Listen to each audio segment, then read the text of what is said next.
Welcome back to Krunker Lads. Today, we got a little special little thing in honor of the James Bond game finally releasing after 5 years. Only five. Here. I've only waited. It's here. And so, in preparation, me and Brendan here have watched every James Bond movie that is not the non-Eon ones. Those are Mickey Mouse. We didn't watch that. That don't count.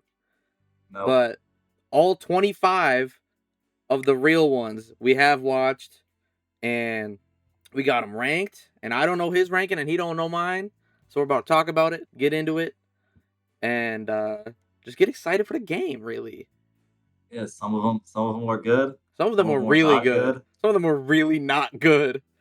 And of Yep. course, in preparation, in the spirit of things, speaking of spirits, I've got a very chilled martini with a bit of lemon. Mine is slightly chilled because we were low-key ran out of time, but you know what? It's all It's right. gonna Just not be that great either way. yeah, yeah. That is a lot of vodka. But yeah, I guess let's talk about what makes a Bond movie first before we start talking about which ones are good. Because obviously, that's like the actor is a big one, right? Yep. There's You got been the actor. 6 actors to do Bond. Yeah. I think it's 6. We got Connery. We got Connery, Moore. We got Lazenby. We got Dalton. Dalton. We got Brosnan. We got Craig. That's Yeah, 6. 6. And a future unknown 7th. Future Unknown 7th. We are not talking about that movie because it does not exist at time of recording. I have faith that it will be a banger, though. Dennis Villanueva, fucking please save us. I know. But yeah, we got the plot, we got the actor, the one playing Bond, that's pretty important. The Bond girls, they range from good to real bad. Yeah, there were some real stinkers. Sometimes they're just not even written at all. Yeah. The song is usually obviously disregarding the first two. The first couple, well, even I would say, and we'll get into this, but From Russia with Love, it does have a song. It's just at the end. Yeah, that's true. What I mean? That is true. They put it at the end instead. Lazenby don't get a song either. His was just instrumental. But the song is important. Kind of sets the tone. It does for the rest of the movie. And then there's a lot of just like small like filmmaking things that are just Some of them. It's interesting to watch through like all of them because we did it in like a random way, so it was interesting. Like we go like back and forth between like newer and older ones. Yeah, it'd be really interesting to see kind of how the series had evolved over time. Yeah, in terms of like the actual filmmaking. Yeah, which is pretty big part of a movie, I would say. This is true. It goes on to film. Yeah. Well, I mean, they probably just be doing digital release. Did they do IMAX for the Bond? Like, did Die Another Day do an IMAX? Definitely not Die Another Day. I think or not Die Another Day. No Time to Die. No Time to Die had it. I think that it started with Skyfall. Maybe that's when they did IMAX. First Bond IMAX release, but I'm not sure off the top of my head. That's not ridiculous. That's not ridiculous. Because that was. It'll be there. Yeah, and we'll get to that movie when we get to it. But I think do we just like? Is it time to just rip the list? Because I got my shit pulled up. I think we can just rip the list. I mean, we got 25 of each. So yeah, true. I think obviously this is blind, but we did watch all of these movies together, save Dr. No. Yeah, watched that with my grandpa. I watched that at work. Yeah, I think fire. It was. I think we got a pretty good idea of maybe like the top one and the bottom one. Yeah.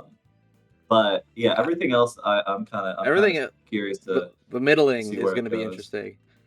Yeah, because even I as I was getting down to like the 20s, I was like, ooh, like I have this one low, but like I don't even know if you're gonna have that one low. So yeah, I'm kind of excited to see here. Yeah. But I want to go at number 25 of 25, and go ahead and say with me now. Die Another Day. That movie. I knew that was gonna be the last one. That movie's terrible. Yeah. That movie's so. No, it's not good. I have and it's starting out like it starts out and you get the 3D gun barrel sequence, and you're like, oh, And you're like, this ain't oh, your grandfather's Bond. we This doing is something something. new. And then the song, ugh. I've listened to it a few times now. I can't say it's the worst song ever, but But but it might be the worst song ever. I just don't like that it's song not good. at all. It feels like it's missing notes, like, throughout the whole thing. Like, It's missing notes.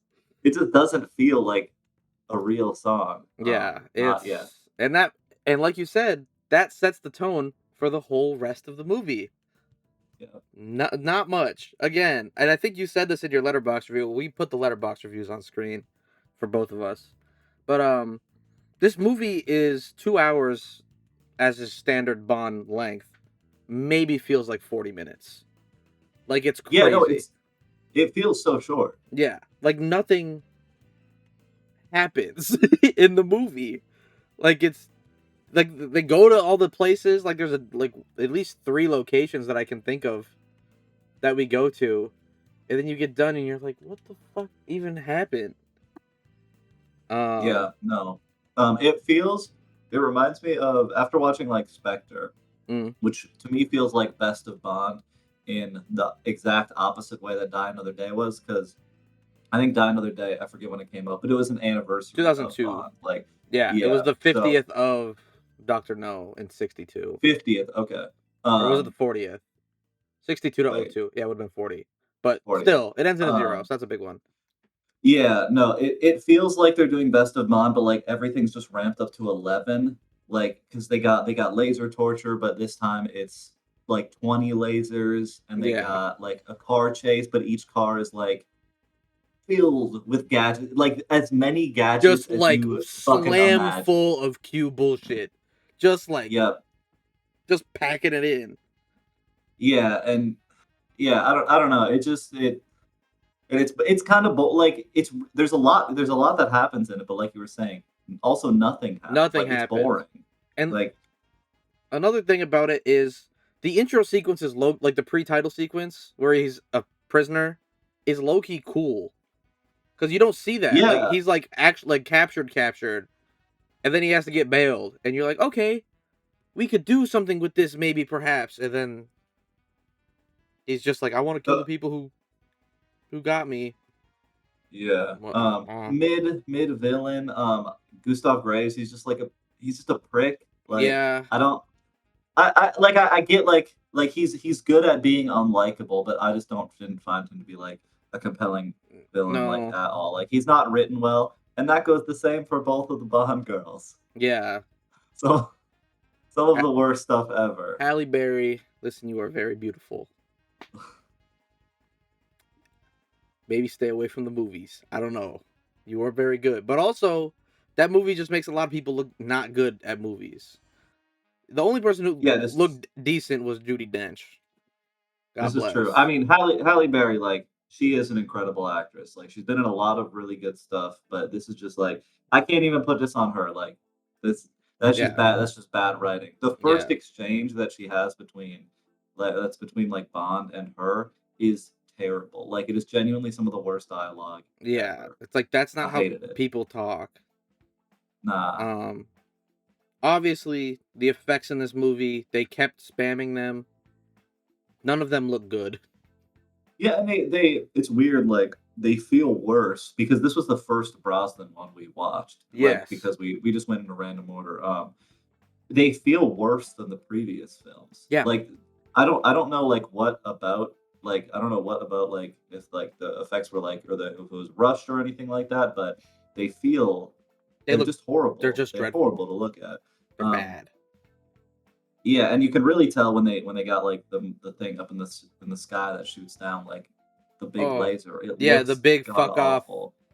uh evil satellite that we've seen 2 other times in Bond movies by my count. Yeah, no, And it's just like, it looks what? terrible. Yeah. It's Bad movie, awful. bad villain.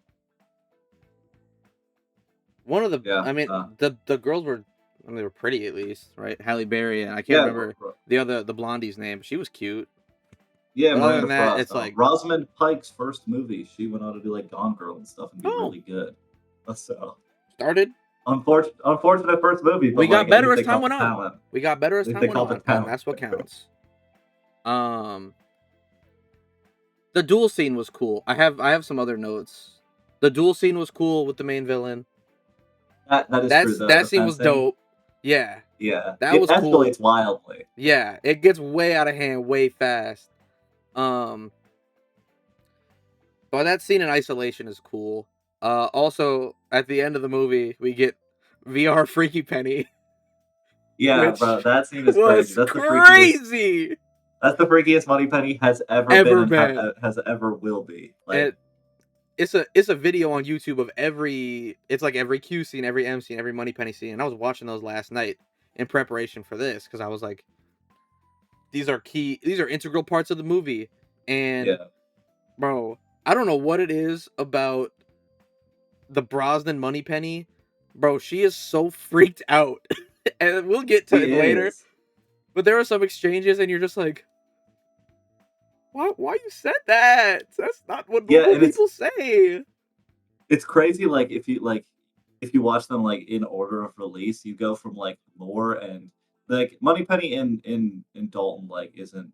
It's like the Moore and Moneypenny and Dalton relationship is Mm, so different than the one you get in the Brosnan. Like it is yeah, just a turn, like a yeah. turn on its head You're just like, of what what? Moneypenny is like. What are we doing? And even like, uh, obviously, like the Connery way back when is the same Moneypenny actress as Moore, but even then, like, she was a little freaked out in like it was 1960, so whatever. Mhm. But yeah, and the new Moneypenny is like normal and like Yeah, not she just freaked normal. out. Like Yeah, she cool. She be doing she Bob cool. favors and shit. There was the shave. We'll get to that, but that was cool. Yeah. But Those I mean those Bond movies move in a different direction with the Bond girl. So yeah, like Moneypenny never really had a good Moneypenny. time of day. Yeah. But Uh, uh, yeah, yeah, that's all all right, I really got. you wanna move on? Yeah, Onward from that one? at All my right. number 24. Do you want to go or I'll go? I think you go and then if we got like the same one for some reason, I can like chime in and Okay. let you know. Number 24, A View to a Kill, starring Roger I got this Moore. I got the same one for that one. Okay. Thought that one might be the Yeah, second worst to that was a me. bad one. Roger Moore is God. He was old as fuck, right? Because that was 85, so he had been doing Bond for 12 years at that point. Um, what do I have written down here? His stunt double does basically every shot that doesn't have his face in it. It feels Yeah, and it's like a he, lot because that movie does have a lot of action sequences. yeah. Plot is kind of fun, I guess. There's horses. That was cool. The horse race is kind of fun. The horse was cool. Um, the Bond girl is dreadful. She was, It's about like as like cardboard as yeah, you she can cut it. is Like it is. just. There's just nothing there for There's her to work nothing with. there. Yeah. Um, on the good side, Christopher Walken. Hello, I didn't expect to see him in as a villain, but I know there's a couple times throughout the franchise where we kind of get someone like maybe we didn't expect as like the a villain. real I think this was cool.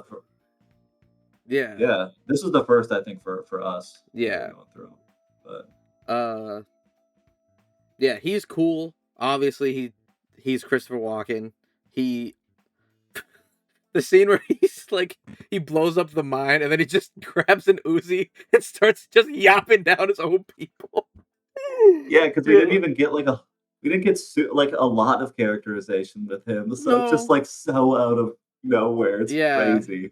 He's like all you know is like he likes horses and he might be evil. And then all of a sudden he's like spraying down his own people after blowing a bunch of them up and you're like, "Bro, what?" Yeah, So that scene was nuts. that was fun. Um Yeah. yeah, Walking was fun. I really don't have anything else. A lot of these movies are like they're not like bad necessarily. They're just kind of like nothing burger. Yeah, I don't got like for some of these ones that are lower down on my list, they're the ones that I also remember the least. So like because I just like that Like, there just wasn't like a lot like happening in them. Like the plot is super basic. The Bond girls really get mm, nothing to do. Usually the villain is like the standout things about the worst ones, like mm-hmm, because they're like I don't know, they get a little more time than like the Bond girl. mm-hmm. But I did like the henchman in A View to a Kill. It's Gloria Mayday Jones. because like yeah, that She, like she like swinging around and doing shit like it's a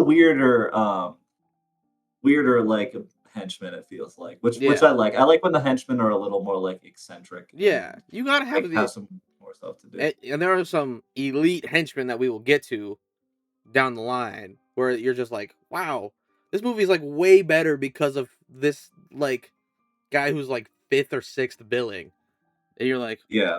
like it's crazy what they can do or what they cannot do, because there are some that we'll get to where it's like either no henchmen or just like basic level one goon, and it's like, come on. Yeah. No, I feel like this one really it just suffers from like you were saying, like it's Roger's last one. Like It was they were Rogers they were what, they were seventh? yeah, like they were wearing thin. Roger's old. Rogers Like old. They were like, just it, do one more. We got another guy coming in 2 years. yeah. Just get through it, So bro. just like a pretty mid bag all Yeah. around. Don't love it. Song was meh. I mean, Song was meh. it was I do good. like Duran Duran. It's a cool get. I wish the song was a little better. Yeah, I wish they did a little more for it. Yeah, Uh, so that's A View to a Kill. Number 23. Shall I say it as well? you got it. I got Diamonds Are Forever. Okay. Okay, I got a different one, so we Okay, can. we do talk Diamonds Are Forever a little bit. Yeah, Uh, Connery was old, not as old as he was when he did Never Say Never Again, but that movie don't count. That's a fake movie. But this was his last one, and it really feels like he wanted nothing to do with being in this movie.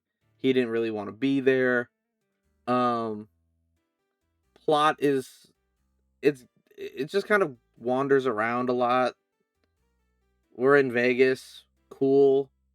There's some casino stuff, but not like any real like you can do a spy thriller in a casino a lot better, I think.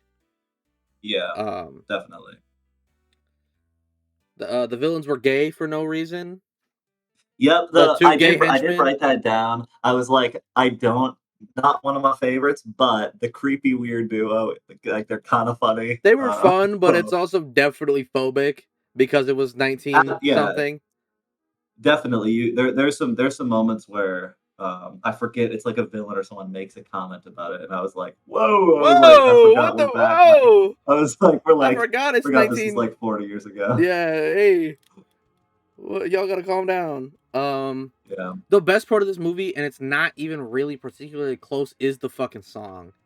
Diamonds Are Forever by Shirley it's Bassey. That shit is it's so good. it's peak. And I really thought when we started it, I was like, "Oh, is this gonna be like an underrated one?" Because it starts off with a sequence that I liked, where it was like Bond like looking for Blofeld, and I was like, Hmm. "Oh, this feels like it's like I don't know, like it just felt like it was shot a little differently." I really liked he was a really aggressive for better or for worse, and when he Yeah, rips that lady's top off and then chokes her with that was it, crazy. that was that was that That's was another crazy. like, and we when we were watching these movies, the older ones, we would you're like Bond only got like we gotta check if he's in foul trouble, and Connery, Yeah, especially in this movie, has some nasty ass fouls where you're like, whoa, you can't. That's like not okay, bro. You can't do that. Um, yeah. Nah, yeah, that was a yeah, weird. it just felt like that movie feels like a weird fever dream, like to me. Like I remember when we were watching it, like it's just like the coloring's kind of weird. Yeah, It's the way it's shot. Like it doesn't feel like there's very many people in the movie. which Like is a lot weird of the because we're scenes, in Vegas. yeah, like a lot of the scenes are just one on one, or like with like a couple other people Mm. there.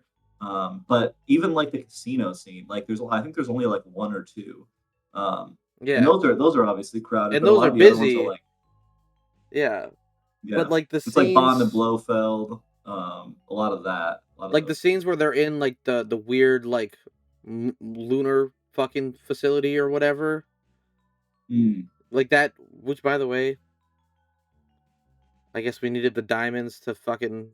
The whole plot is like we're gonna use diamonds to fucking have a space laser. I guess.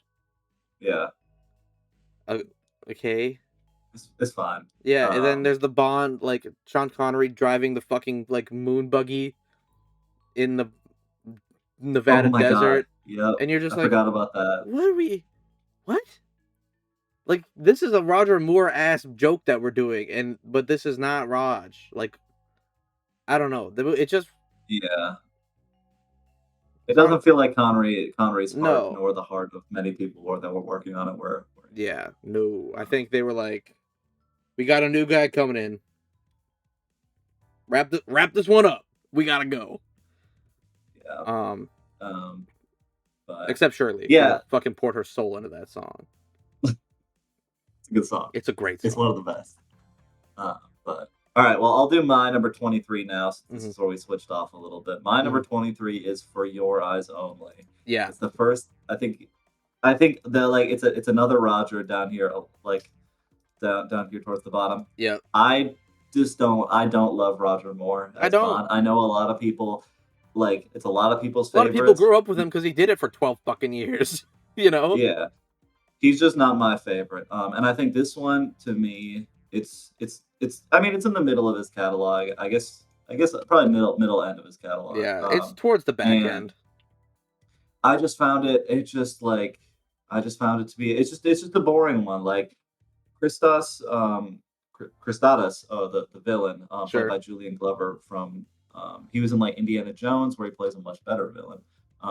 But I Yeah. just like I found him to be pretty whatever. The Bond girl was relatively interesting. She had like we actually got like a Bond girl origin at the beginning, where we got like her parents yapped down, Yeah. which I thought was kind of interesting. But I don't know. It just like once again, it felt like that this and A View to a Kill, like they were just like running on fumes. Like Yeah. It's I just just like, I yeah I just like I don't have a whole lot to say about it. It's probably the one I actually have the least to say about. I find it to be the most. It's probably the one I find to be the most boring. But A mm. View to a Kill and Die Another Day are below it because They're they less have than elements that neutral. are They're actually bad. yeah, like they're actually just like not good. Yeah. But But this this is is probably a like perfect, it's not negative. It is a fucking zero. yeah. I will, Um, For Your Eyes Only is my 22. So we weren't that far off. okay, So, and I'll bounce off of that. Diamonds Are Forever was my 22. yeah. So we just had them. Yeah. We just had them kind of We had him in switched the wrong around. order. We had the right idea. Yeah. Um, my For some more Your Eyes Only. Um, it's weird because it's trying to be like the serious one of Roger Moore because I think this was his like fifth or sixth. This was a later one. They were like, all right, you know, it's kind of a little more serious, and then it's still like weird and camp, and you're like, now you're not even like fully doing the weird shit though. Like we're not doing Moonraker right now. We're just doing No. normal uh we're just doing normal Bond, but it doesn't really work. Mhm. The Winter Olympics shit was fun. Like That was kind of fun. him Yeah. doing a fucking ski jump in an escape and like fighting a hockey team. You're like, sure, fuck it. Why not? That's kind of fun. That's one of the better, I would say, like ski sequences. We get a lot of them. A I lot of actually did skiing. like that ski sequence Yeah, a lot. It's probably the highlight of that movie for me. probably, Um, yeah. The pre-intro sequence is good, where the Blofeld like oh, where he dumps steals his Blofeld. helicopter. Yeah, and he fucking blows his shit up. That was That one fun. is pretty good, where he dumps him down the smokestack. Yeah, I can't lie, that is pretty that good. is cool. But then like you get that, and then like the skiing thing, and then like nothing else happens in the fucking movie, and you're just like, Yeah, and the song I would say is also one of my least favorites. That it's that not that, that great. song I just don't really mess with. No, no. It I do like when like I do like like I love the Bond ballads that they do, like the loud ballads. But Mm-hmm. this one, it's not even like I don't know, like it's just like normal. It's not even bad. Like she's not getting loud. Like No. it's a pretty mellow song, and I don't mind that. But it just didn't Yeah, work it for just me. doesn't. It just don't do it, and that's fine. Cause whatever. Yeah, that's all I got for But Your yeah, Eyes Only. 23-22 for both of us for Your Eyes Only. Yeah, Diamonds Are Forever. interchangeable. Whatever way you put it, Not. not really too bad. Hey, tell you what, they not at the top of the list. I tell you that for free. Like, not at the top. No. Next up on my list, we got For Your Eyes Only. Some more Yep. Roger Mid. Um, literally the first thing I have in my notes is more mid. Some nice locations, like it's Yeah, I cool. mean, and that's what it is. Yeah, the Bond girl, it's like gives a little bit of pushback and is like, I'm not gonna have sex with you like immediately, and then at the end of the movie they have sex anyway, and you're just like, well, uh, It tends to be the case you wasted for a few of my time, you these wasted your Rogers. time. Um, Jaws is fun. You know, I like Jaws. He was cool. Yep. He, Oh, wait, okay. So this is your 21, your yes, 21st, right? yeah, Is it Spy Who Loved Me? yeah, yeah. Okay, I think you might have said For Your Eyes Only, but I caught on there Oh, okay, when you said Jaws. yeah, Yes, okay. That this makes a lot more sense. Yeah, Jaws is fun in that one. Um, he is really fun. yeah. He's cool. Um, Again, it's Roger Mid. It's just a lot of like. I wrote good Q bullshit. There was probably some cool Q bullshit then. Yeah, he's got some good stuff in this one. This one got some Ken Adam greatness. Towards the end in that layer. Shout out. We'll Oh, probably talk a little more about him, yeah, but that guy's he's gonna come up like that. Dude might be the fucking GOAT. yeah. So the just like his production design is just like it's next to none. Yeah, All the movies he's worked on, and he's he goes ridiculous. crazy in these Bond ones. Yeah, Yeah, he I is definitely a high point in a lot of these early Bonds. he is he just like without him, a lot of these sequences are just way less interesting because there's not like a cool background to look at. Yeah. Um, but yeah, this one I will say is a little higher on my list, so I won't spoil everything I got to Okay. say about it. Um, but um, you got anything more on that one you want to? Fucking no, bro. All right. Well then Genuinely, we'll it's move on like to Roger Mid. All right, what yeah you got for me? we'll move on to my 21st. My 21st, I got Octopussy. This one I think I was expecting a lot more from. I Mm-hmm. knew like insane title. Yeah, the name is fucking. The name immediately, you're just like, what could this possibly fucking be about?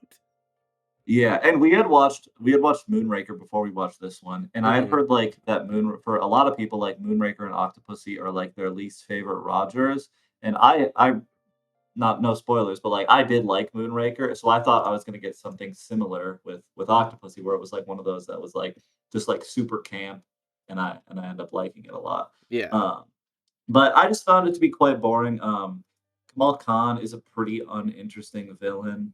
Um, Maud Adams returns as the Bond girl. She ends up being Octopussy. I think she was in Man with the Golden Gun. She comes back. Like she has a brief appearance in that, and then Mm-hmm. she comes back in this one. But yeah, no, I just found this one to be like it was just super meh.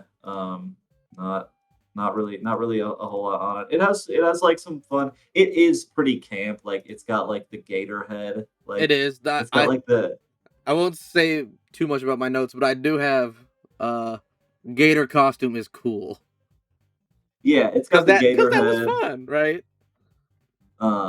Yeah, it's just I don't know. I just didn't find it to be.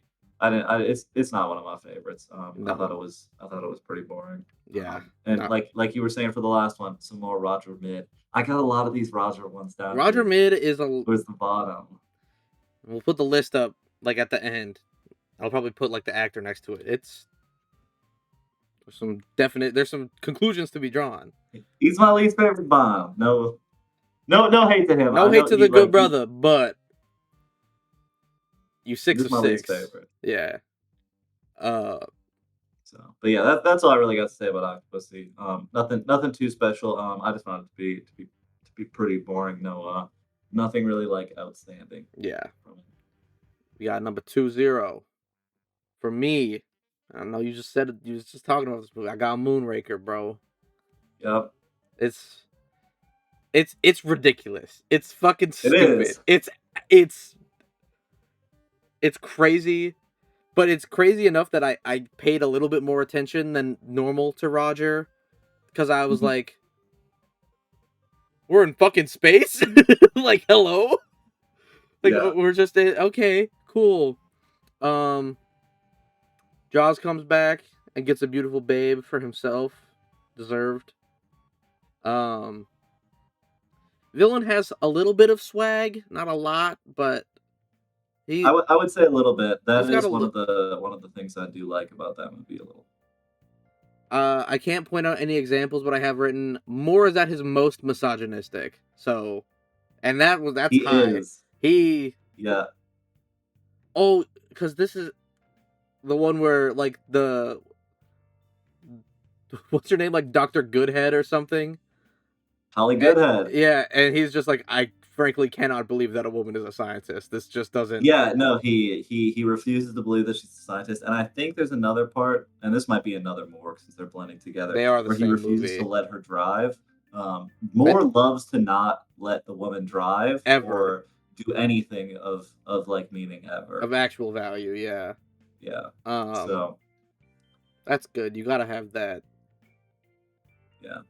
But yeah, I understand the Moonraker low placement. I like it because it's camp, but it's especially knowing that like stuff like 2001 and Star Wars came before it. It does feel a little cheaper. Like if this movie came out before like some of that stuff, I'd be like, oh, like this is pretty impressive. Like some like cool stuff, but when movies came out before it that like did space way better. And like that looks a lot better. Like it's just not. It takes away from like the coolness of it a little. Yeah, it is still fucking ridiculous though. It is absolutely ridiculous. It's very. The best part of the movie is when they realize that they're going to space, and it's just like, all right, guess we're going to space, and you're just like, fuck it, I guess we go to space. Fuck it. Why grounded.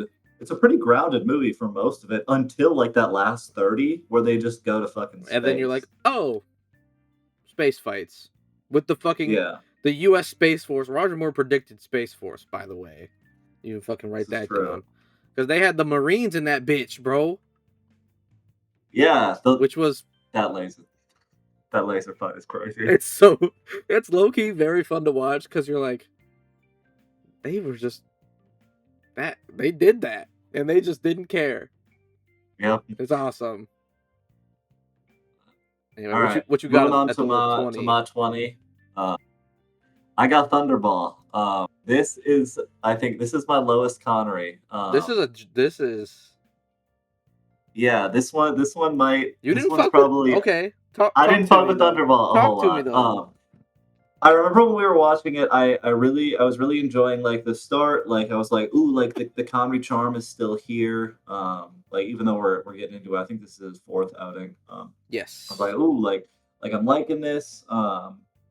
It does a little bit of the Spectre plot line, which in the Connery ones, I just don't like. I don't love it in the Craig ones either. I don't think that the Spectre as an organization or as like individual like villains ever get like a really good time to shine.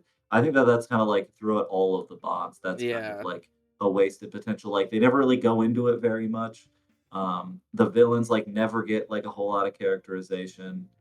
So that's something in like newer adapted. Yeah, no, that's since like the first time they bring up Spectre is that it's always just kind of like evil shadow org, and we're not going to tell you anything because we're going to use them 5 years from now when we do the next movie. So we have to Blofeld can't die. Yeah, and I think you.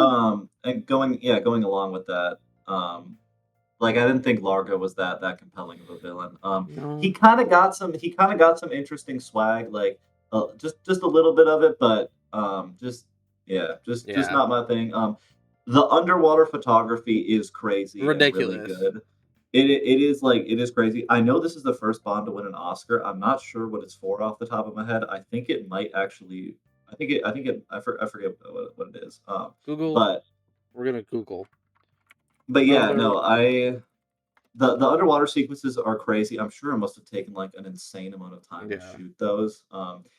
And maybe they wanted to have the audience kind of sit with those scenes for a while. But even though I did like them, they go on for too long. I think Yeah. towards the end, there's like It an does drag. underwater It there's like an does underwater drag. fight scene that feels like it goes for like the last Like third. actually 20 minutes, and you're just like, Yeah, and I was brother, like, ooh, wrap it like up. this is cool to like revel in. Like this is really cool, but just too much. Also, it Yeah, was it won the award for best visual effects because of, in yeah. no small part, the underwater scenes and the fucking jetpack. Lest we forget the fucking jetpack at the beginning. The jetpack was That was crazy. cool. That was a real That was crazy jetpack. cool. Yeah, that was nuts. Um, yeah, Domino is a decent Bond girl. I I don't really. I mean, I don't. I can't even say that she's like. It feels wrong to say that she's decent since I don't really remember very much about her. But I like it. Just she at least has some stuff to do throughout it, unlike Stacy from A View to a Kill. Yeah. Um, yeah, just Thunderball. Thunderball was okay. I know. For a lot of people, Thunderball, like especially because Connery is a little higher up there. But yeah, it wasn't my thing. I really just like. I wish there was day where they reveled in more of the Bahamas. Like I feel like they're there, but we don't get a lot of And then like other and then we're on a locations. boat It's the a whole lot of time. underwater stuff. Yeah, like I wish we got Bond in the Bahamas a little more. Yeah. But Let me see yeah, some palm just trees. Golly. it's my those are my qualms with Thunderball. Not the worst. I would say that probably from here on up, actually 20 on up, I would say that like I like the movie still. That's fair. I would even say that from down to like number 22, Diamonds Are Forever. The only Mm, ones I really didn't actually like would be For Your Eyes Only, A View to a Kill, and Die Another Day. Otherwise, I like them all. It's just like how much I like them. yeah. That is fair. And moving on to number 19. I also have a Connery pick here, but it's not Thunderball. I got You Only Live Okay, Twice. I figured. The racist one where they go to Yep, Japan. that is the Um one. Obviously it's 2 hours standard Bond movie length. The first 90 minutes are low key fucking nothing burger. You're like, "All right, we're in Yeah. Japan." One of my favorite scenes in the movie is how Bond's alcoholism overpowers his racism and knows the serving temperature for sake when he's offered it. Yep. And it's like, That's that's real commitment to the being a fucking boozer, bro. that's That don't commitment just to the game. that don't just happen. You gotta know that. Um, but other than that, the first 90 minutes are like, okay, there's bad people in Japan. We're looking for a rocket site. We can't find the rocket site. The bullshit minicopter, that was fun. That's fire. That thing was fucking crazy. You got an aerial dogfight with the bullshit copter, which was cool, I guess. Mhm. Uh, and then because we're in Japan, there's a ninja academy, and it's Yep. 1967, I think. And we're like, yeah, fuck it. Japan's like 00 equivalent sector is ninjas. Sure, whatever. Um, the last half hour of that movie's awesome though. Like that confrontation fight scene is fucking sweet. It is. Yeah. Unfortunately, you have to get through the first hour and a half to get there. Yeah. Yeah. I won't add a whole lot onto it because I got some stuff to say about it and it's Hmm. not coming up here right away. But yeah, no, I agree with everything you're saying there. The first 90 minutes are nothing. Like Nothing. It's like, it's not very much. yeah, he's just like walks around Japan for 90 minutes, and he's like, "Oh, we found the thing." I guess that's how you want to do it. All right, my number 19. I have The Man with the Golden Gun. I got another Roger down. I got that at 18, so we can do that. We can do that. We can talk Okay. about it together. All right, we can talk about that one together. Yeah, it's carried by Christopher Lee. That it's my first line is Christopher Lee has so much swag, it's toxic for a normal person like me. Yeah, it's got a great opening where It does. it's I forget if it's the other agent that's down that's trying to get to Christopher Lee, and he goes through like the maze, the fucking that like kind of Hall of Christopher Lee. Mirrors type shit. Yes, that shit is so cool, That shit was and like awesome. the opening with it and like the wax stitch statue of Bond is really cool. I was like, holy shit, like I'm messing with this heavy. Yeah. But I just found like right away I was like, oh, Knick Knack is gonna be like a fun Knick Knack is awesome. Knick Knack is He's tough. kind of fun. I wish he got a little more to do. This has a pretty cardboard Bond girl, Mary Goodnight, like nothing to do really. Nothing. Yeah. Doesn't do much at all. Yeah, I don't know. It just carried by Christopher Lee for me. I like seeing Roger young. The younger Roger ones are a little higher. His up first for me. two are probably my like his best performances.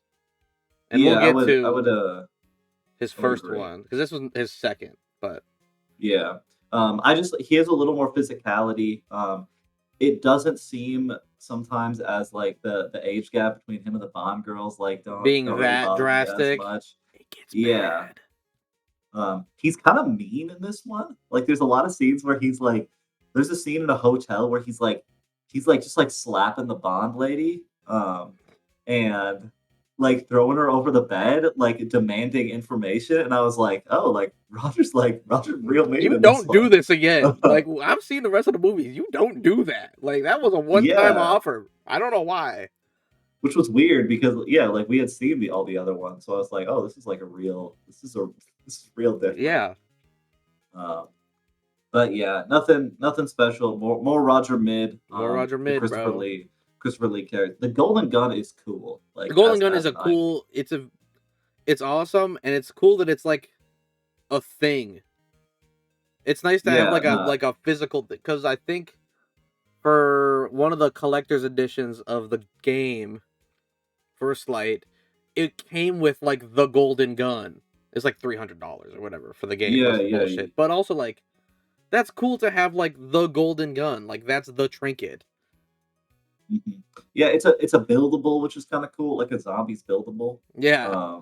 Which like I like. Like whenever he's like got it, he's always like putting it together, and it's got like it's because cool. Isn't it a lighter usually?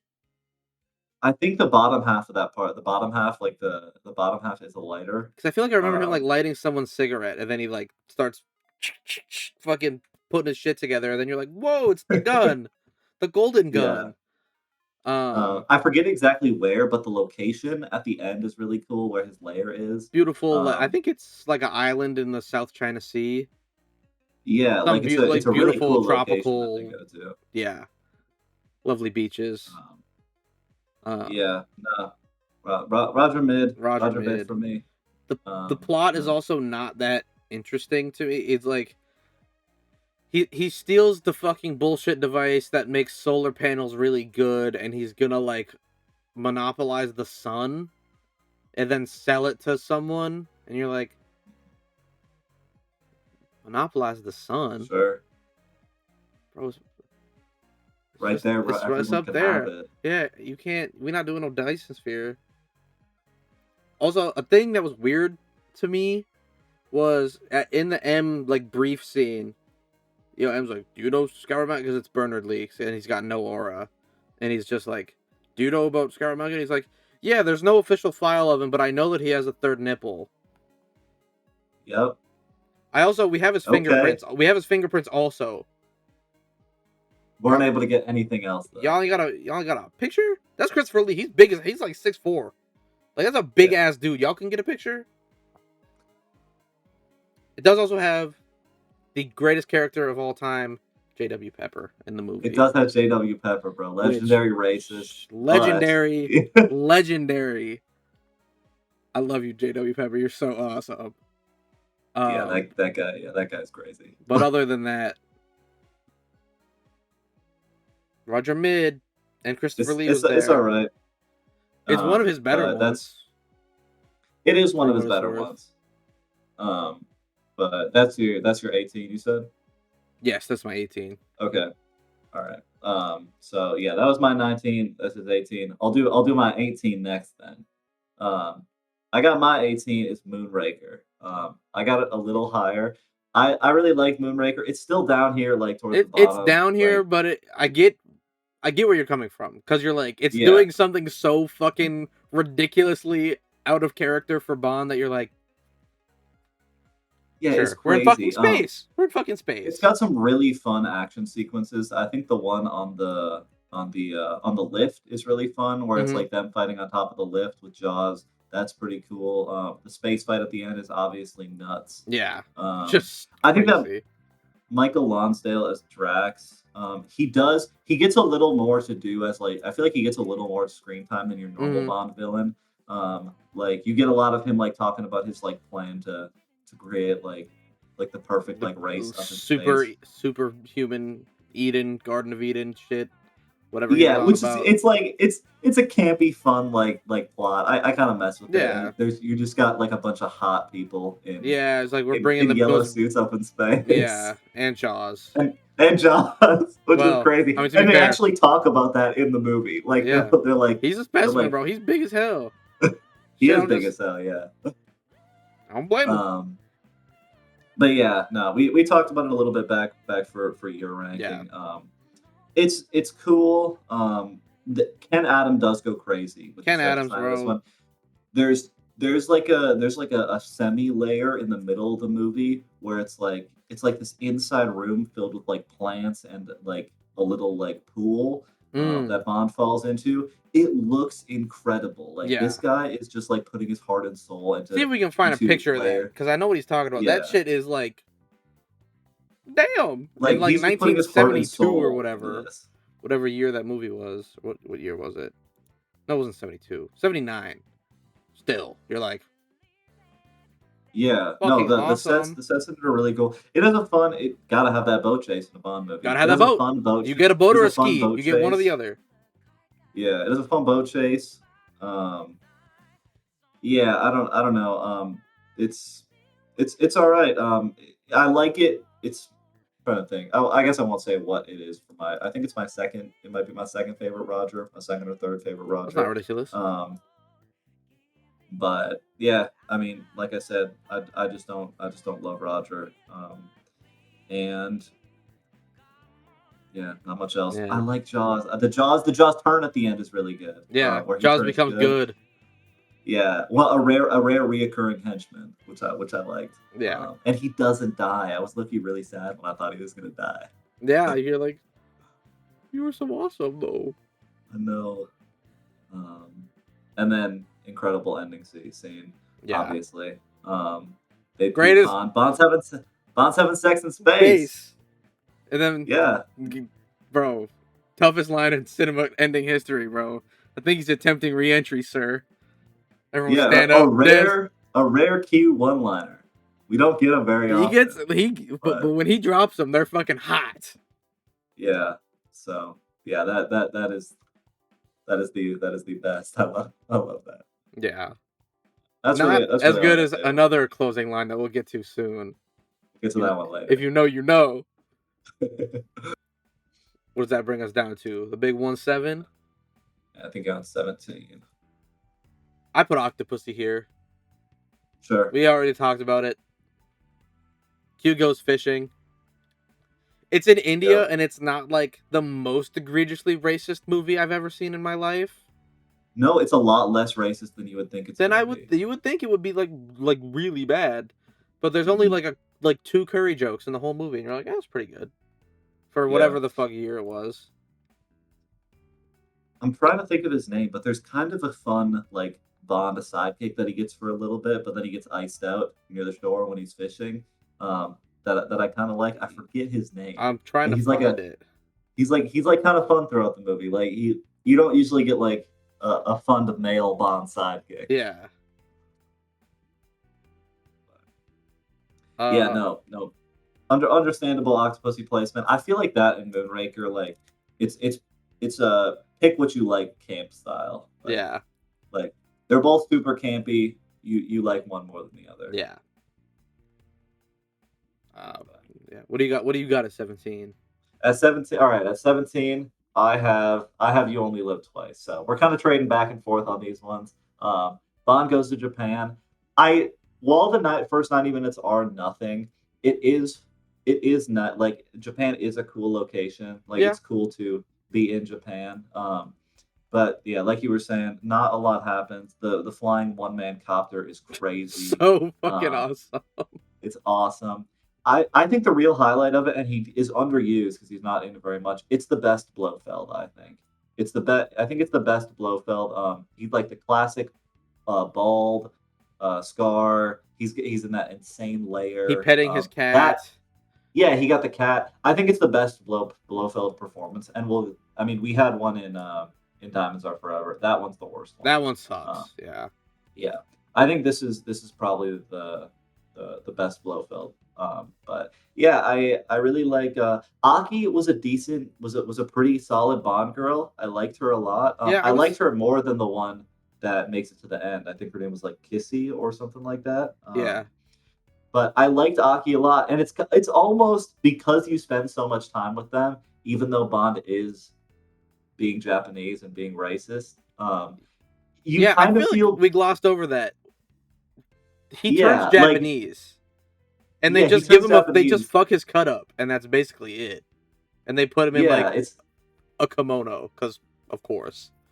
Yeah, and he gets married. But I do think the time that you spend with the two of them, it is sad when she dies. Like I was sad. I was like, oh, this is like actually kind of an emotional moment. Shrouded by some questionable choices. From very 1967. We were just like, we didn't know any better. Yeah. I don't know. I actually kind of like the song. I think it's a quieter Bond song that like works. Maybe because it's Nancy Sinatra and she's goated. Yeah. But yeah, I kind of like that one. I would like to rewatch this one to kind of see like if that first 90 minutes is truly really boring or if I was just like bored in the moment, because the last part of it is so good that you feel like the first like half should be better. But maybe I'm just hoping. Yeah, might be worth a rewatch. Yeah, but that's that movie. All right, what you got at 16, bro? Give me Quantum of Solace, bro. Okay. Did not care for The Godfather. All right. It's only an hour and 45. Like, what was it? An hour 40, 45 ish. Yeah, it's the shortest Bond. It's the shortest Bond movie. Just reading my notes here. Some of the worst Bond cuts. His whole trim is fucked up. Fuck it up. They did blow up that house really big. You said that was like a record for the biggest on-screen explosion for like a while. Oh, the hotel is a bigger one. It's the one in Spectre that's the okay. One. That hotel. We'll get to that one later. Quote, other than that, nothing really even happens. It just meanders around the water thing and then doesn't solve it. Yeah, it's a pretty weak plot. Like the plot is just like, I'm mad about my girlfriend betraying me. Just like, cool, you can do that, then, but just don't bring up this whole other fucking thing that's going on. Then, just be mad. Yeah, it suffers obviously due to like the writer strike was going on at the time, so they kind of had like the director and Craig writing some of the scenes, which like, I mean, it just doesn't it don't make for a great movie. And it takes so much from Casino Royale that like it just feels like an epilogue to that movie. Yeah. And yeah, I got more to say about that one coming up later. But yeah, it's the weakest Craig. It's the weakest Craig. I think it's the weakest Craig one. Yeah. But I still, but I even in my Letterboxd review, which we'll throw up at, we'll probably throw that one up It's later probably on. been on screen. Throw up again. I was like, it's the weakest Craig, but it might be better than almost every Roger. Yes. Like, and as we've seen in the list, yeah, I got one Roger ahead of this one. Yeah, I got two Roger that, or I think I might not even have a Roger ahead of it. All right, move on to my number 16. Yep. I have Doctor No. Not ridiculous. That's my 50. This one, that's my 50. Yeah. So we like right there. This one's one that for me, like when we did our Bond-a-thon where we watched them all, we didn't watch this. This is the only one I think we didn't watch because I had seen it. Like I had seen it a long time ago, and you had watched it at work. So we were just like, oh, like we don't need to revisit this one. I think it probably suffered. The ranking suffers a little bit from me not having seen it in like a decently long time. But it's like cookie cutter Bond. Like it started it all, but it's nothing spectacular. Yeah. I was watching a cool interview with Ken Adam, of course, about the designs for it because they like ran out of money, and he was like, "Oh, like I got to just start like winging these designs, and they still look incredible." Yeah, it looks great. Yeah. Cool villain that doesn't get used very often. He gets introduced. He's only in the movie for like 6 minutes. He gets introduced in like that dinner scene towards the end, and then he has the fight with Bond, and that's pretty much about it. Like, not a whole lot there. It's a lot of just lead up to that moment. Yeah, but again, it was the first one, so it's like, yeah, I get y'all didn't have it nailed down. Y'all didn't even have the. But you think about it like that, like they low-key had the whole kind of formula from day one. They were like we kind of had. I mean, it helps when it's based on a book, obviously, but it's like it's kind of all here. I mean, you don't have Q. Sucks, but I guess whatever. I think it actually might be a different, like it's like a different guy that they just call the quartermaster, but like it's not Desmond. It's not Des. He don't count. Fake ass Q. And we'll get to some fake ass Q. But yeah, also Sean Connery at that age, swag is unmatched. It's the best he's ever looked. Swag is unfucking matched.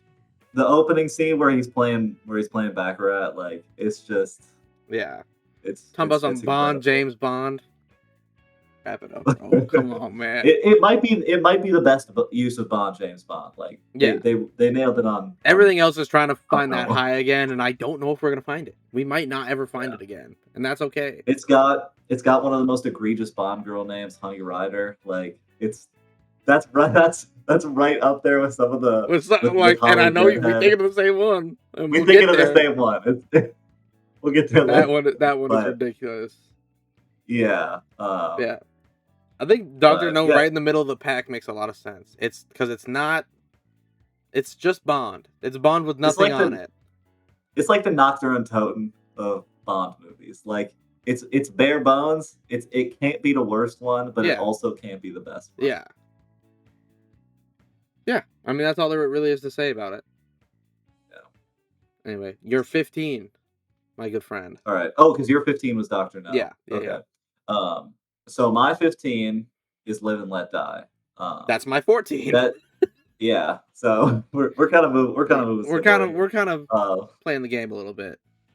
But the first Roger, it is incredible stylistically. Like I think it's probably the best look. Like in terms of like some like cool designs. Obviously, they're like it takes place mostly in the South. So like it's just like it's got like a lot of like cool aura. Yeah. And there's some New York shots too, which are nice. There's a couple, a decent amount of the beginning of the movie is in New York, like in Harlem, because of course. Yeah. And for the people who don't know, this is a blaxploitation movie. It is. It's weird, and it's Roger's first movie, and they were like, "Fuck it." It's a cool idea. It's a cool idea for a Bond movie, and I think it can be like it could have been executed way better if maybe they didn't make every black character the villain. Like even the one that you think is good is actually a villain in the next half hour. Yeah. So it's like it's I mean, it's doing something really interesting that could have been executed a lot Yeah. better. I think if you did this, But I think I said this in my Letterboxd review. Bing, put it on screen again. If you did this movie today, it would be way fucking better because it's got the voodoo yeah, shit going on. Obviously, you know, we have a little more cultural sensitivity to these types of things. And I just think if you did this movie today, it would be fucking awesome. But I it's yeah, good. I agree. I think this is even one that, like, even a modern interpretation of this, I think this one would suffer from like or not suffer, but would benefit from like a longer runtime because there's so many minor characters in this movie that There's really a don't get lot.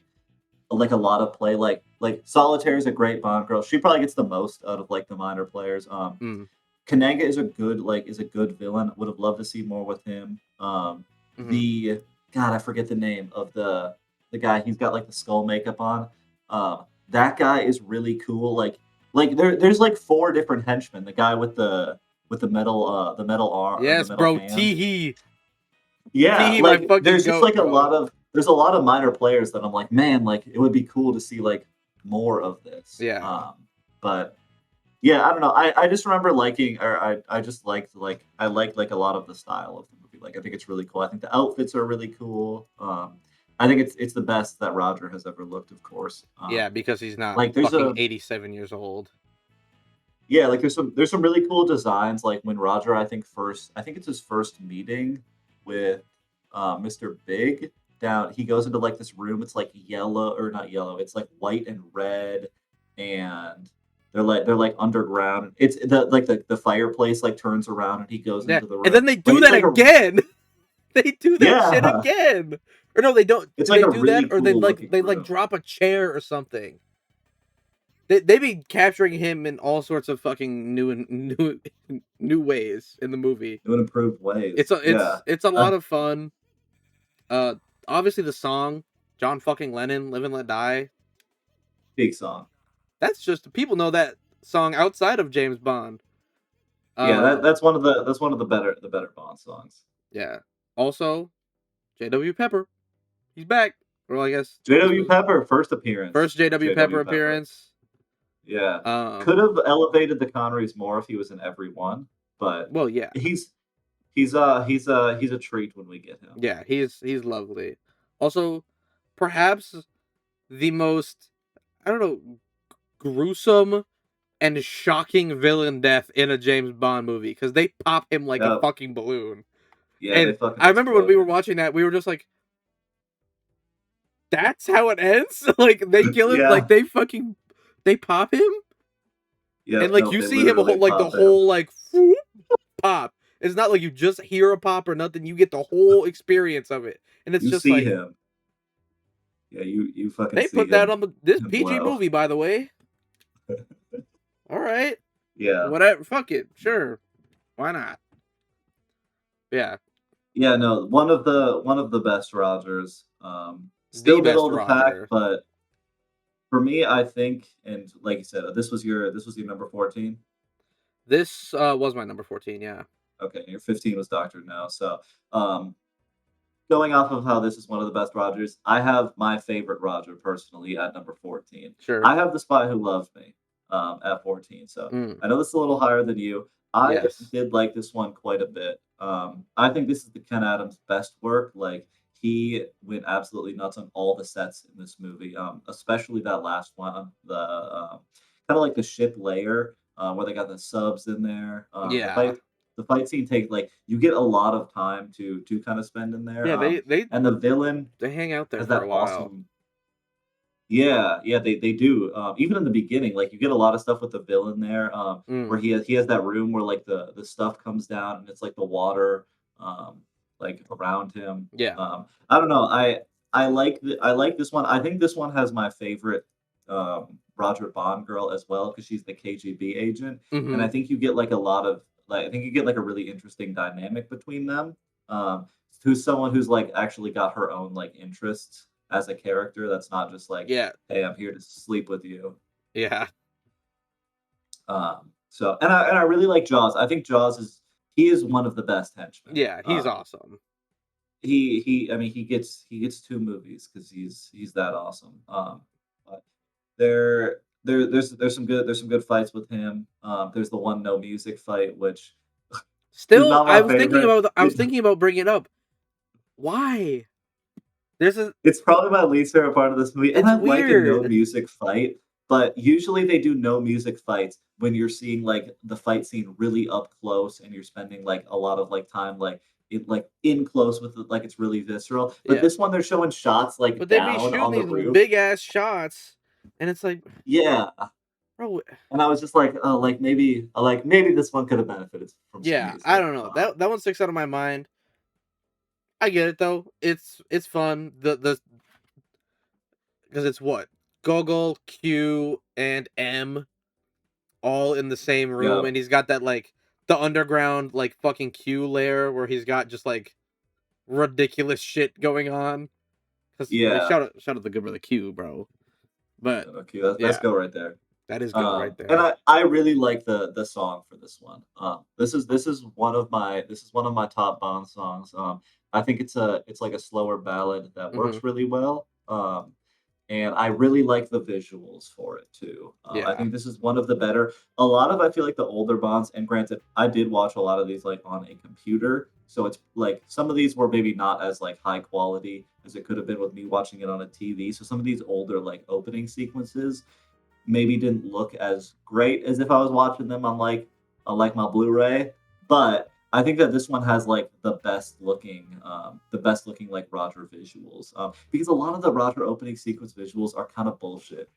Like You ain't they're lying. like it's just like it's girls like flipping around and doing a bunch of random shit. Yep. Like they're just they're I like this one a little more. Yeah.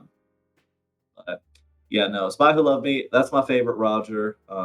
Tough title, famously parodied by Austin Powers. Yep. Um, yeah, that's my 14. That's fair. My 13, we got Thunderball. Obviously, we talked about this a little bit Okay. earlier. The Yep. underwater shots are fucking crazy. Obviously, they won an Oscar for it because how the fuck do you do that in 1965 with them big ass fucking like real film cameras? Like what? Awesome. Plot is okay. Um, Elite Q Fit. Put the Thunderball Q Fit on screen right now. That boy looking fresh as fuck. Um, also Bond definitely raped someone. Little bit of a little foul. I don't even remember this. Yeah, no, we could revisit that. I think Yeah. it's at near the beginning of the movie. Yeah, he definitely does that Oh though. no, okay, I do remember it because this is the one where Bond racks up like 3 fouls and an ejection like right away. Yeah, he does Like get in foul trouble early. You're just yeah, like, it's like right away, and then after that, it's no more for yeah, the no, he's rest of the clean for the movie. rest of the game. Like he plays a lot of minutes on 5 fouls, but he's on 5 fouls fast. It's like watching Yeah, Carl Anthony Towns. Um, yeah, it's good. It's a good movie. It's yeah, interesting to it's watch. solid. It's I think I like I said like I have it down a little lower, but like it's middle of the pack. Yeah, It's middle of the pack stuff. there are certainly ones better than it, but there are also some worse than it. So Yeah. there you go. But, all right. Well, my number 13, I have Quantum of Solace. It's the worst Craig. I like it's the Bourne of the Bond franchise. Like Mm. it's really like it's the fight scenes are a lot different. And I think this has a lot to do with like Mark Forster as a director, but they're a lot more brutal. There's like a hotel fight scene that happens pretty early on where Mm-hmm. like they're just like stabbing each other with glass. And Yeah, it's like really brutal fight scenes, and that even goes to like that end, like the end fight between like where it's Camille fighting the general and him fighting Dominic. Like they're really visceral. Like yeah, they're scrapping. yeah, like they're really scrapping. So it reminds me a lot of like the Bourne franchise, where it's like almost like a lot of like handheld cameras that are really like up close, and they're really like quick edits. Yeah, It's a weak villain. Dominic Green is just not a good villain. he's sorry. Um, he looks like a frog. He I does. don't. He doesn't have I villain swag. He doesn't he have doesn't. No, it. he doesn't have villain swag. And I think the idea of doing like us like like a villain that maybe is a little more like nimble and smaller that can go maybe like more toe to toe with Bond in a fight is a cool idea, but they just don't do that. Like he's just small, but he's also kind of like a shit fighter as Yeah. well. Um, Mousy the little henchman shit. weak as hell. He's got the fucked up cut, which is awesome, He does but have a like the henchman is absolutely nothing. yeah. Um, and I think this one, like, obviously suffers because of the writer strike, but they try to do like they do like the organization of Quantum, which they never do again because they were in like a legal battle over the term Spectre from Thunderball. So they wanted to do Spectre originally in this one, but then they have to do Quantum, which just never Yeah, gets which used is again. like So just a name it's change pretty much for what we all know it is. yeah, it just feels like this like weird like Bond that doesn't really have like much to do with the plot. Like it's just kind of an epilogue, but it's kind of its own movie. It's just not. It, it's Yeah. it's good. It's enjoyable. I like Craig. I do like Camille as a Bond girl. I think that she She cool. because they yeah because it's not a romantic like they don't really have a romantic relationship. It's they're both like using each other to get what they want. Yeah. Which I think is like a really cool dynamic. But they like we were talking about. It's the writer's strike. Yeah. They don't really have like they didn't have the strength to go into any of those dynamics. Like it's Yeah. all very surface level. Yeah. I will say But the redhead in the movie, she was bad though. I'm gonna just say that. Uh sorry, Dad. Unfortunate. yeah, it's Bro got sucks bro what got happened covered to in you. oil. You were bad though, so rejoice in that, I guess. Um but that was your 13? You got That anything was else my to say on 13. that one? Nah, that's pretty much it. It's my least favorite Craig. Yeah, not too much else on that one. All right, at my 12, Spectre. Yep. It's I mean, the best part of the movie is Leia Sadu. Hello. Hello. It's also like a best hits album of Bond, kind of. Mhm. Even though they do that again later, but I, they're supposed to be like super in love, which I don't really get. Like I never they don't feel like they fuck with each other really at all. Yeah. Um, their best scene is when they're first meeting at the clinic, and she's like, get out of my office, like get out of my office." I think that's like Mhm. the best scene they have because she's not just like, all right, I guess we're in love now. Um, Christoph fucking Waltz, man. You got like an all-time elite villain actor, right? You got Hans fucking Landa in your movie. I cannot tell you one cool thing he do. I mean, he does the fucking like brain drilling, but he misses everything, so it doesn't even matter. Like he has him locked down in the chair, and then he gets out, and you're like, It's an auralist performance. yeah, utterly swagless. Um,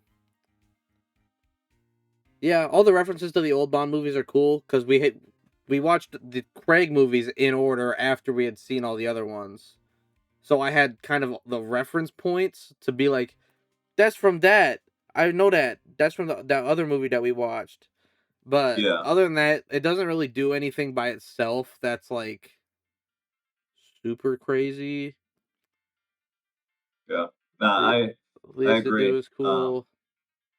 It's not too far off of this is your 12. It's not too far off of my 12. Yeah. Um, but yeah, nothing. It's best of Bond, but better than Die Another Day. It's like in a different way. Yeah. Um, but yeah. All right, moving on to my number 12. I have From Russia with Love. So second Connery outing. This is one that I watched like way back in the day with like my grandpa when he was showing me all these when I was younger, and I Hmm. remember liking it a lot.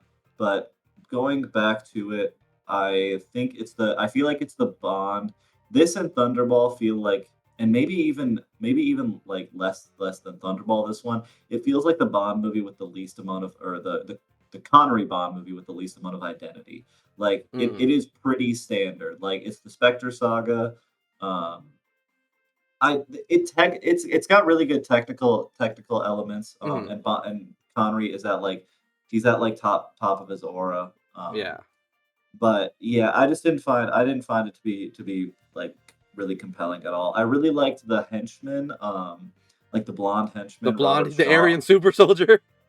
Yeah, I thought that was good, and you can see like going like because we were just talking about Spectre. Spectre like echoes the train fight that they have in this one, which I think Mhm. is really good. Like I think that's a really good scene. But I didn't really find Tatiana as a Bond girl to be super great.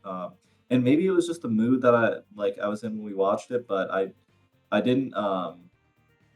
It's think what to say, but it's not like it's just not my favorite Connery. I don't really love the Spectre saga stories that Connery does. I Yeah. like I like, and we'll get to it. I like the ones where it's like a one-off, like really kind of zany villain, Yeah. which the Moors have a lot, but it's too over the top. Yeah. They be doing too much. But yeah, I just found it to be it's a pretty bland one, but technically it's amazing. And Bond, Connery as Bond is incredible.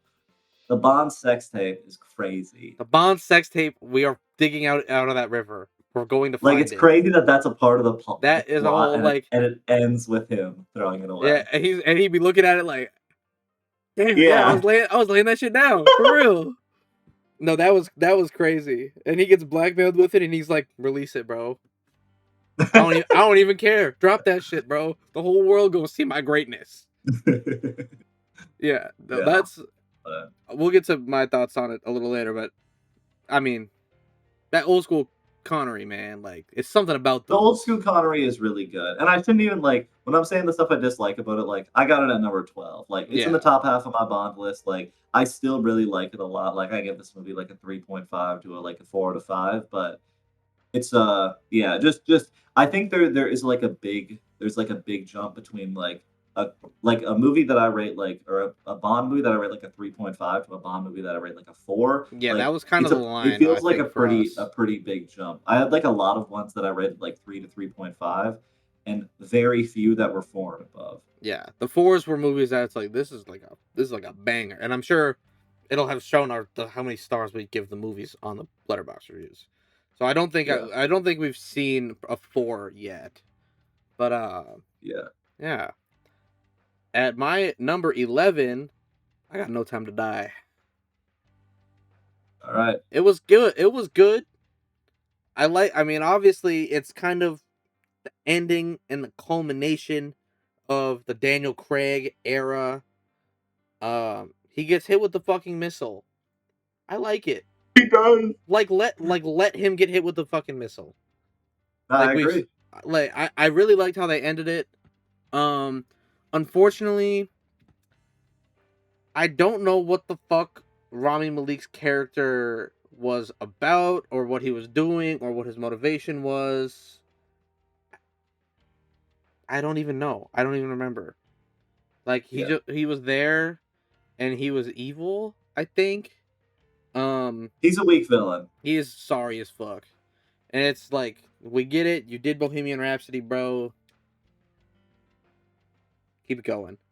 Um they had Ana de Armas and she was wonderful for not long enough. They used her for Use like sparingly. maybe 10 minutes and it's like, dude, I was fucking watching that. Come on, she was great. Like she was so much fun. And then but she Yeah, has that like that two whole sequence scenes. is fun. Yeah, and then she just fucks off and you're like, "Oh, why? You were like the best bit." I mean it is another like kind of we're playing the Bond hits cuz we're ending this thing. It is. Um They really get into that old school Bond at the end of Skyfall, and mhm. they keep it for Spectre and No Time to Die. Yeah. Which I like cuz those are good movies. But it doesn't really do anything like super crazy besides Bond getting hit with a missile. Um, Yeah, I mean, and I like that ending. I I liked think it. it's I think it's a I great. think it's a Don't good Yeah, like live by the sword, die by the sword. You don't get a retirement. especially because, and we'll get to this later. Like he had an opportunity to walk out, and then he was like, "No, I love my job so much, I need to keep doing this." And then it's like, "All right, now you're gonna get hit with a missile. So sucks to be you." Yeah, I think it's flawed, but it's a great ending. It's a Yeah, great Bond ending. yeah, But, all right, moving on into my that was your number 11. My that number was. 11 is License to Kill. So second Dalton I got here. Yep. Um, okay, so when we'll get to Living Daylights. I was so surprised by Dalton, like as Bond, because I had heard so long My that goat. yeah, like I had just heard for so long that like he only did two movies, like Hmm. my grandpa didn't really like him as Bond, like when we were watching him, like Hmm. I just had heard that like Dalton was just like he just like was like a weak Bond, but I was so surprised. And continuing on into License to Kill, I was just like, man, like Dalton is great Like as Bond. he Like got it, bro. He has I it. don't really I don't get the hate at all. No, And bro. in this one, I know a lot of people like License to Kill more than The Living Daylights. I think it's a really good action vehicle for Dalton. Like Hmm. the action in this one is really good, Yeah, and it's really brutal. Like this one has some of the more like brutal Bond scenes. yeah, But I just think the Dalton and Robert Davi as the villain, that pairing is really good because you get like so much of them, and I feel like that's the stuff that's missing from a lot of the Bond movies is like Bond and the villain need more. yeah. They just don't get a whole You lot of can't just interaction. In have them this meet one, and then one of them dies. There's got to be a little build up play, a little give and take, some tension, yeah, and in you this one get there's that. so much preamble, Yeah, and it's it just awesome. it's just for the better. Yeah. Uh, Great henchman, Benicio del Toro, Hello, just random incredible. Benicio del Toro appearance. You're like, what? You went on to do a lot of really great movies. So, Yeah, and definitely probably not great written, but great because Benicio del yeah, Toro. It's just he's and he another one of those that I was just like, holy shit, he's in this movie. and he's super young. He's 22 in the movie. Yeah, Yeah, he's super young. Brutal death. This movie has yeah. a lot of brutal deaths. They Like did. it Yeah, has Felix getting like his what? him and his Does he get his wife. leg? Or yeah, I don't. He gets blew up crazy style. His wife Yeah, gets caught in the the shark thing. torture. You got to have the Um, shark torture though. That's the classic. Benicio del Toro gets grinded up. Yep. Bond lights Robert Davey on fire at the end. Yep. Um, like it's a brutal ass Bond movie. I think the one thing for this one, the one thing for this movie that drags it down just a little bit for me is I think the Bond women are pretty forgettable. You don't really get a lot of time with them because you get so much time with Bond and the villain. Yeah. Which I don't mind, but like obviously you're just gonna like if you're gonna you can do both, but we Hmm. just got one in this Yeah. movie. We got Bond the villain, and I like it. I do really like the scene at the end where he is like kind of like a funnier, like softer Bond when he jumps off the top rope into the pool at the end. I thought that was like a fun moment. And guess Yeah. what? We could have had so much more of them damn moments if he didn't get two If Bonds. he didn't, yeah, fucking just from a fucking boy, bro. They scammed him. Yeah, Um. I just like Dalton so much. Like Yeah. he is just such a good Bond, and I was just so surprised by him in The Living Daylights and License to Yeah. Kill. And we'll get to the Living Daylights for We me will. in a minute. It's gonna be a little while. I got it pretty high. I ain't gonna lie to you. But my number 10, Yep. Tomorrow Never Dies. Yeah. I Pierce Brosnan, and I think I said this in my review, but I'm gonna say it again. I'm so fucking sad that we watched Die Another Day first because you are really good. It's just that movie fucking stinks absolute dog doo doo shit. But like, you are awesome. Uh Plot is like we have to stop the Rupert Murdoch or Ted Turner, depending on how you feel, from starting World War III with China because he wants to have distribution rights in China. A little bit like, I guess you're already like a quadrillionaire, but whatever. Um, he's not the most swag having villain, but he's cool. But we all really know who this movie about, bro. I'm talking about Michelle Yeoh. She is so fucking good in the movie. Yeah, arguably, I think if not for one really good Bond girl, one of the best. Oh, Bond she top girls. 3. She top 3 for sure. Yeah, she is good, and I don't know, she's great. Another couple things, the BMW as the car, I don't like it. It makes a little sense because they're in Germany. You gotta be undercover, whatever. I don't like it. Um, some elite Q banter in this movie. Gotta have that. This is when Desmond was like old as fuck too. This is like 90-year-old yeah. Des, like 80, 90-year-old Des, and Some elite banter in general. yeah, and obviously because him, Dalton, or not Dalton, Brosnan and Michelle Yeoh have a lot of good banter, and of course Judi Dench is there. There's the fucking scene, and I'm picturing it in my mind because I just watched this scene last night, where they're in the car, and it's Judi Dench and Brosnan, and then Freaky Penny's in the front, and they're talking about Oh yeah. pumping. It's like you're gonna have to pump her for information. Judi Dench says that, and then Freaky Penny's like, you just gotta decide on how much pumping you gonna do. And I'm just like, yo, ladies, please calm down. What are we? Judy, you shouldn't be talking like that. Freaky Penny, I know you like you crazy, but Judy, stop. Brosnan has some of the horniest Bonds. He is. Hey. But yeah, no, good movie, lots of fun. I'm so fucking upset that we watched Die Another Day before it, because I was low-key going. I was going into these and I was like, is it gonna be some ass? And then I'm like, wow, no, he just missed once. So, you know, 75% is pretty good. Yeah. All right. We'll move on to my number 10 here. At my number 10, I got Spectre. That's fair. Yeah, it's just on the end of the top 10 here. We were talking about it. Classic Bond. It's classic Bond, but it's Daniel Craig. Yeah. I think, and rewatching this used to be like my least favorite Craig Bond, like even less than Quantum of Solace. It was my first Bond I saw in theaters. But this, like rewatching it this time, the first half is genuinely incredible. Like I think the first half rivals Skyfall for some of like it like the opening with the Day of the Dead sequence is incredible. And then it just like I think it really gets going, but it really gets dragged down in that second half once they get to the like Blofeld's compound. Yeah. Like even up until the train fight, maybe it's like the first hour 20. The train fight is great with Dave Bautista. Like he's Dave Bautista one line have an ass.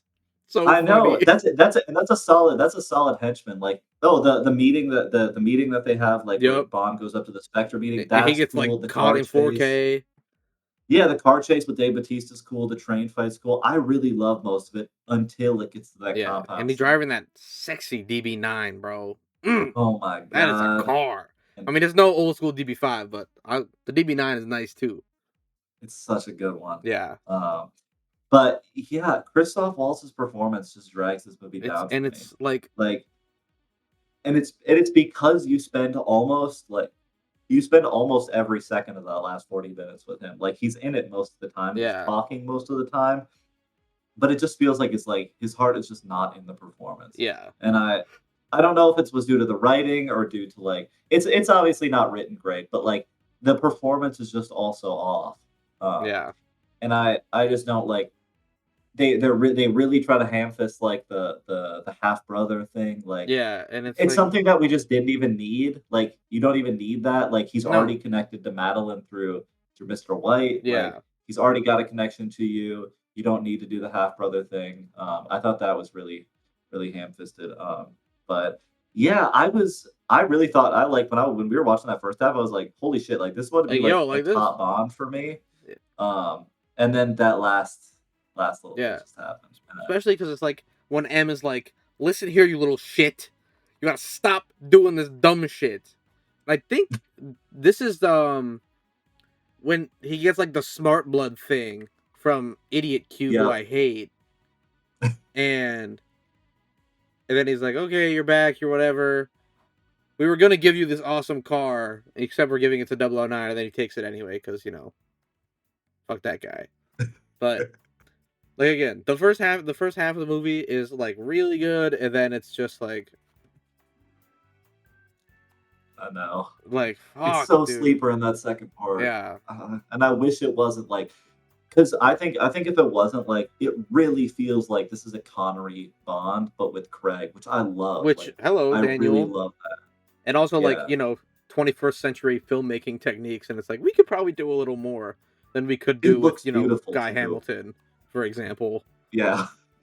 No hate to the good brother Guy Guy, Hamilton, but I will say he was hey. making movies in the 60s and 70s. But but yeah, All right, what you got at 9? we going back to back. The world is not enough. Also, with PB, Yep. um, the plot is a little more like reasonable because it's like we're protecting an oil heiress who's doing some shit in like I don't remember what kind. It was like Georgia or some shit. And then turns out she's actually evil and she was playing everybody for fools, which is like, okay, cool. I like that. She starts out kind of feeling like a Bond girl and then isn't, and you're like, kind of got you tricked me. You got me on that one. I thought um this is of course the last movie with GOAT Desmond, who uh R.I.P. passed away in a car accident like 2 weeks after this movie dropped. The world literally had to intervene. He might Yeah, have lived he saved forever. us from Y2K when you really think about it. Because this movie dropped in '99. He had to Yeah. sacrifice himself to stop every computer exploding. It's really we owe him a lot. Um, like plot is good, female villain, well written. All right, cool. That's one of the best things about that movie. It's a good written Bond girl like slash villain. Yeah, Uh, and I also like the kind of the other villain too. I think it's kind of like the it's a dude. really campy, it's a really campy like what he's got going on with like it's the bullet like inching closer to his brain and every day he gets stronger. But I kind of like it. It's Yeah, kind of it's dumb, and you're like, that's not how that works. But you're like, yeah, fuck it. He's like, I might as well do some cool shit because the bullet is still moving forward somehow. I don't. That's not important. That's not what's important. But yeah, that's fun. It's kind of it reminds you of something that would happen in like a Roger, and like some yeah. fucking crazy guy who's like, I need to blow up whatever country it is. I don't remember. I need to blow up fucking Albania or some shit because I want to, Yeah. pretty much. Um, yeah, and then the real cool Bond girl has and play the fucking clip. The greatest closing line in cinema history. It's better than he's attempting re-entry. Christmas Jones, you have a stupid ass name, but it's literally a setup for that joke. And I fully allow, appreciate, and accept everything that comes with it. What's wrong about you? Yeah? How so? I thought Christmas only comes once a year. Christmas Uh, Jones, you have a special place in my heart. yeah, you are forever a real one for getting set up for that joke. But yeah, those two Brosnans were just good. Like those two middle Yeah, Brosnans were just they are good. solid Yeah, ass like movies. I mean, top 10. yeah, and we'll be moving on to one of them. For my Yeah, number 9, I got Tomorrow Never Dies. yeah. At my number 9. Shout out Michelle Yeoh. Yeah, solid ass Brosnan. Yeah, Yo is one of the best Bond ladies. Yeah. And I really I really liked the back and forth between Bond and Carver's wife. Mm-hmm. Like, there's a really good back and forth in a hotel scene that I thought was really good, and she gets killed pretty early, which Yeah, was she sad does because get gunned I down by kind of that weird looking chud guy. yeah, Oh, that guy's so awesome. That guy that guy had Vincent swag. Chiavelli. Yeah. But yeah, I really like Terry Hatcher as Paris Carver. I thought they had like one like really incredible scene together.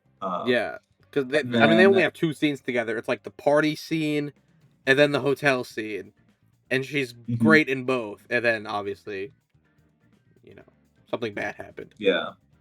But the henchman is mid. It's the blonde guy. They tried to do Aryan Super Soldier from Russia with Love again, but it's just no swag at all. Yeah, and you're just like, he's whatever. Cool. I didn't really love the final battle, like because he kind of has that ship like in The Spy Who Loved Me, like he kind of has that like water ship type type thing, and the final battle's on that.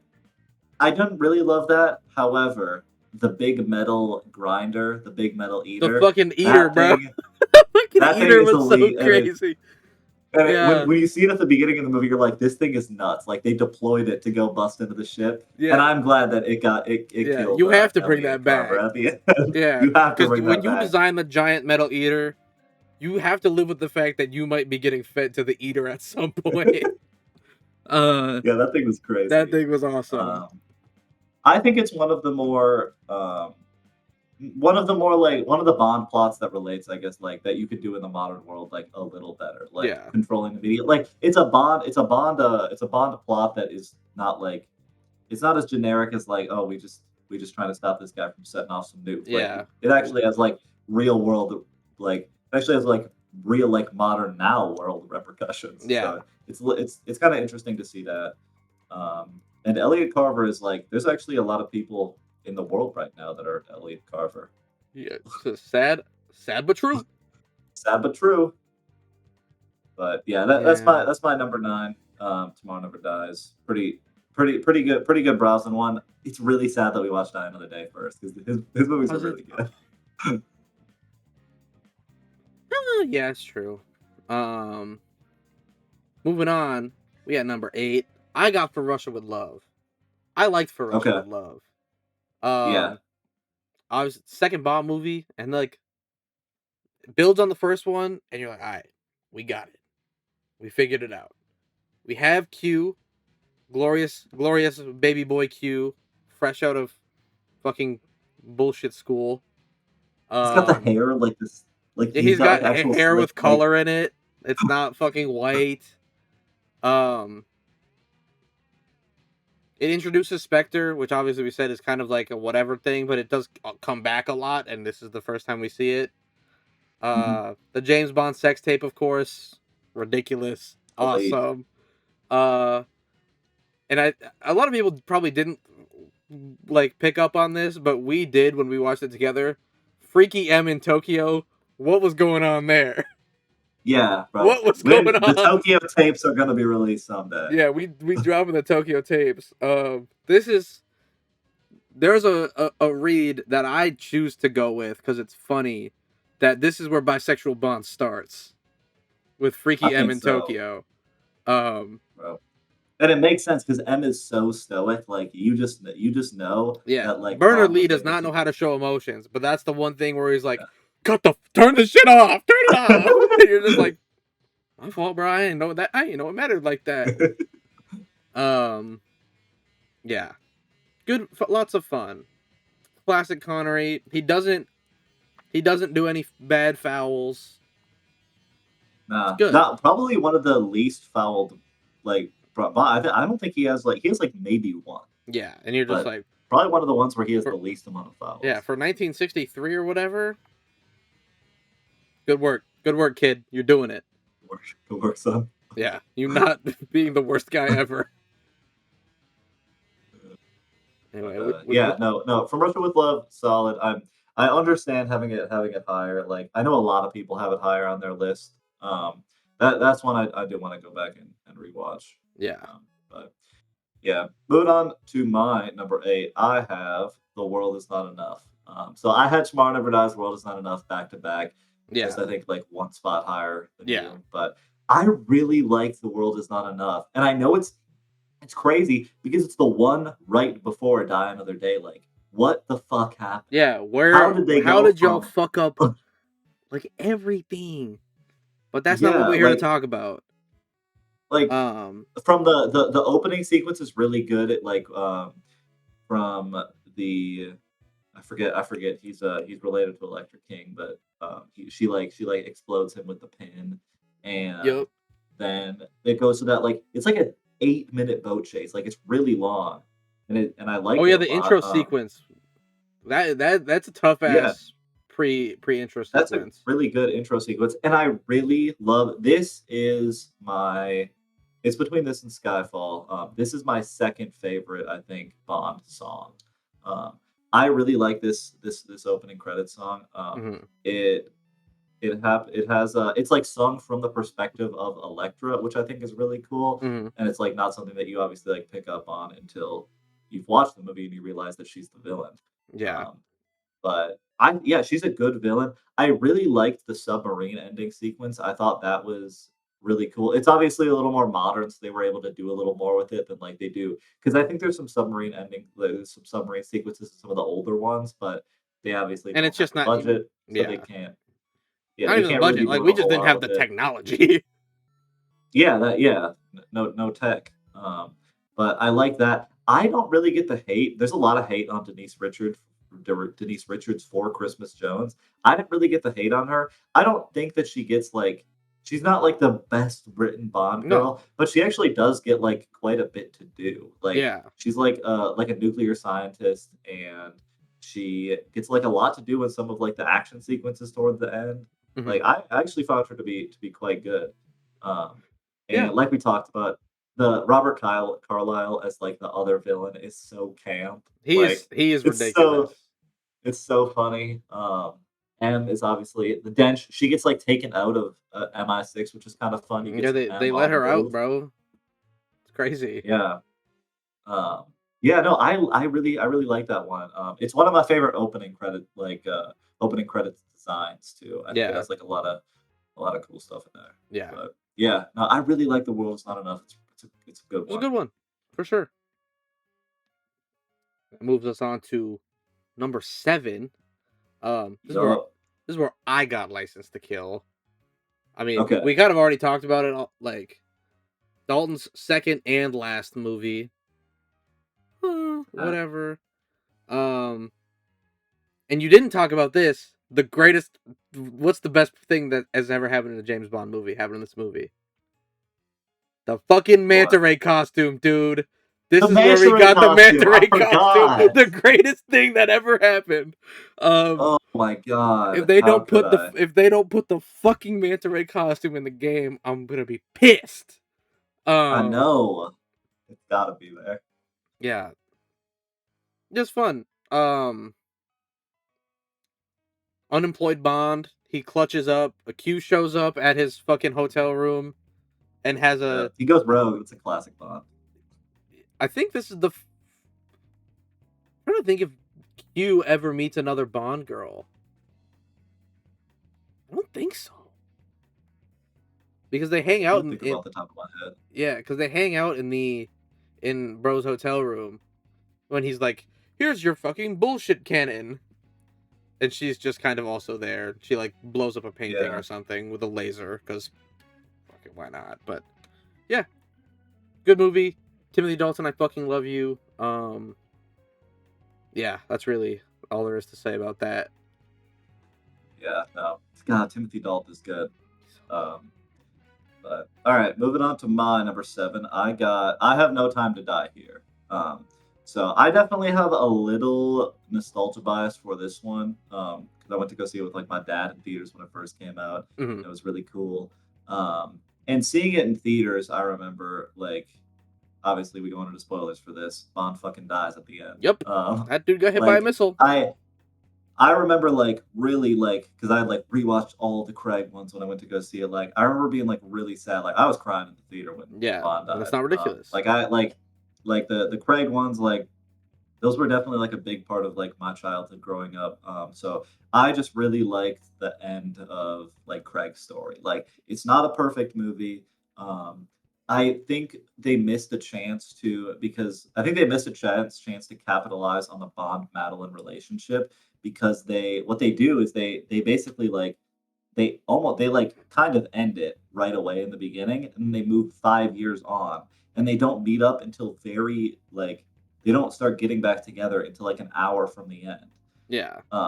And they introduced a kid, so you have like all of these different things that they introduce while the relationship is still not fleshed out. So I thought they really missed a trick Yeah, to the not daughter like was weird to separate. me. It's like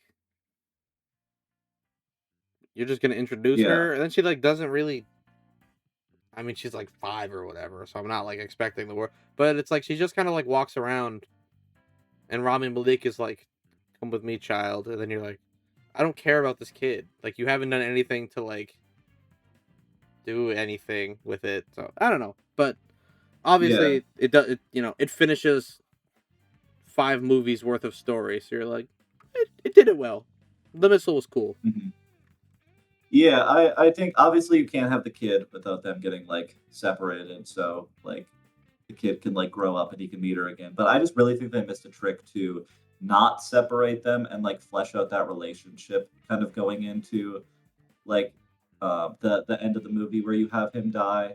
But then I guess it's like it's not as emotional if he doesn't have the kid there. I don't know. Yeah. It's a lot to do in one movie. I Mhm. think it does it as best as it can, but they're still like Rami Malek is a weak villain. Yeah. He's not a good villain. They try to do almost like an old style Bond villain where he's got like the island layer, which like looks really like an old like Ken Adams set. Mhm. Um, but it's just got none of the. It's kind of got none of the sauce, and he has none of the sauce. Yeah. Um, so yeah, I don't know. I like No Time to Die. I have a lot of nostalgia. I have a lot of nostalgia for it. It's obviously it's in my top 7. Um, but yeah, definitely still a flawed movie. It's probably Mhm. like as a movie, it's probably worse than some of the ones like The World Is Not Enough, Tomorrow Never Dies, and like From Russia with Love, which I got below it, but Uh-huh. I just have like a lot of nostalgia for it, so I Yeah. have it up a little higher. It's not ridiculous. That is not ridiculous. And pushing it right up to number 6, I got Skyfall. Okay. This is a good ass movie. Um, Yeah. First thing I typed when when I wrote my notes: bisexual Bond. Bleach Bond, Javier Bardem, What else to say? awesome. His fucking How do you weird know it's my little first island time? lair. What makes you think is my first time? His fucked up little island lair that he got going on is awesome. That place fucking like he got the AI data center in it. He got his laptop that he be on. He's got a 60-year-old Macallan. Um,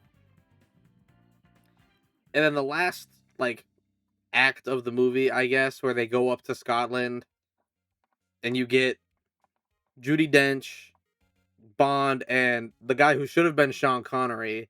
I'm still fucking mad that they fucked my boy. They didn't put Sean in the movie because that would have been fucking crazy. But that last ending sequence is good. It Um, is. I wrote, I fucking hate the new Q. He is not my goat, Desmond.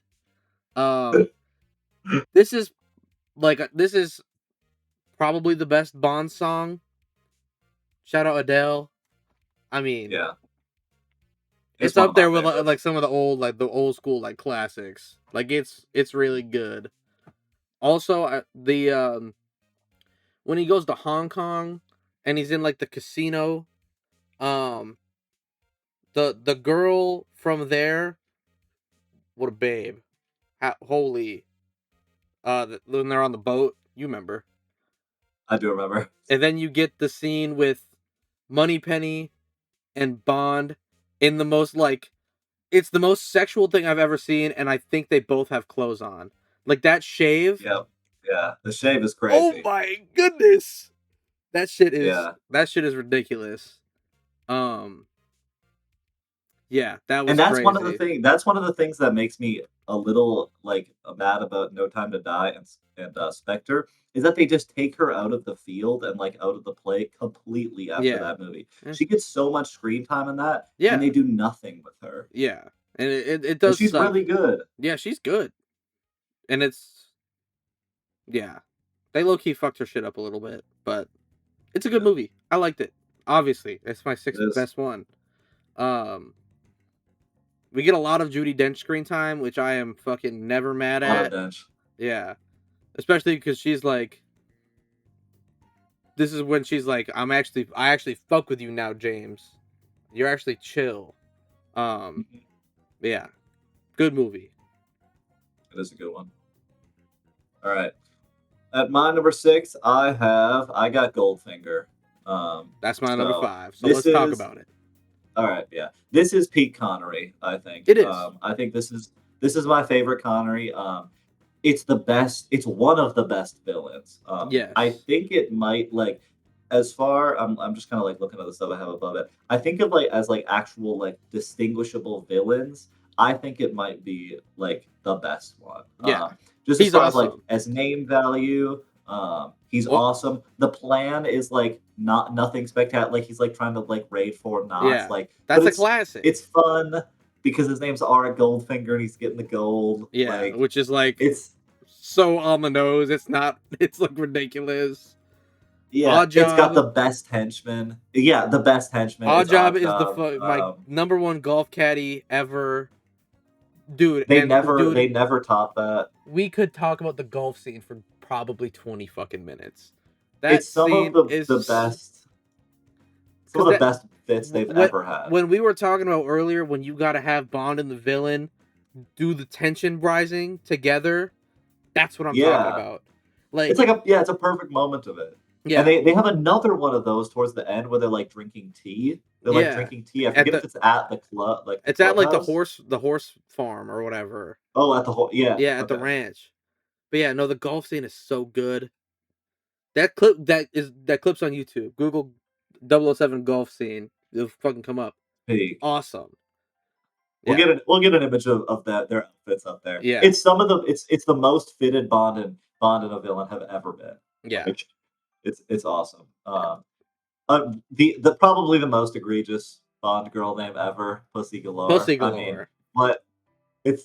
I think Connery even says he's like, I must be dreaming when she introduces herself because it's like, what are we that's talking? Egregious even in universe. Yeah, you're like, really? Your mama named you that? Mrs. Galore was like, I'm gonna name you Pussy. Fuck yeah. Why the hell not, right? It's the first opening credit sequence ever as a Bond movie, and they nail it. Like it's great song. It's amazing. That's like great. Yeah, great song. The visuals are really good. Yeah, I got nothing but good things to say. No, it's a fucking banger for sure. Yeah. But all right, that was my 5, right? Yeah. Okay. I'll hit my 5 then. At my 5, I have The Living Daylights. So it's in my top 5. I originally had it at number 4.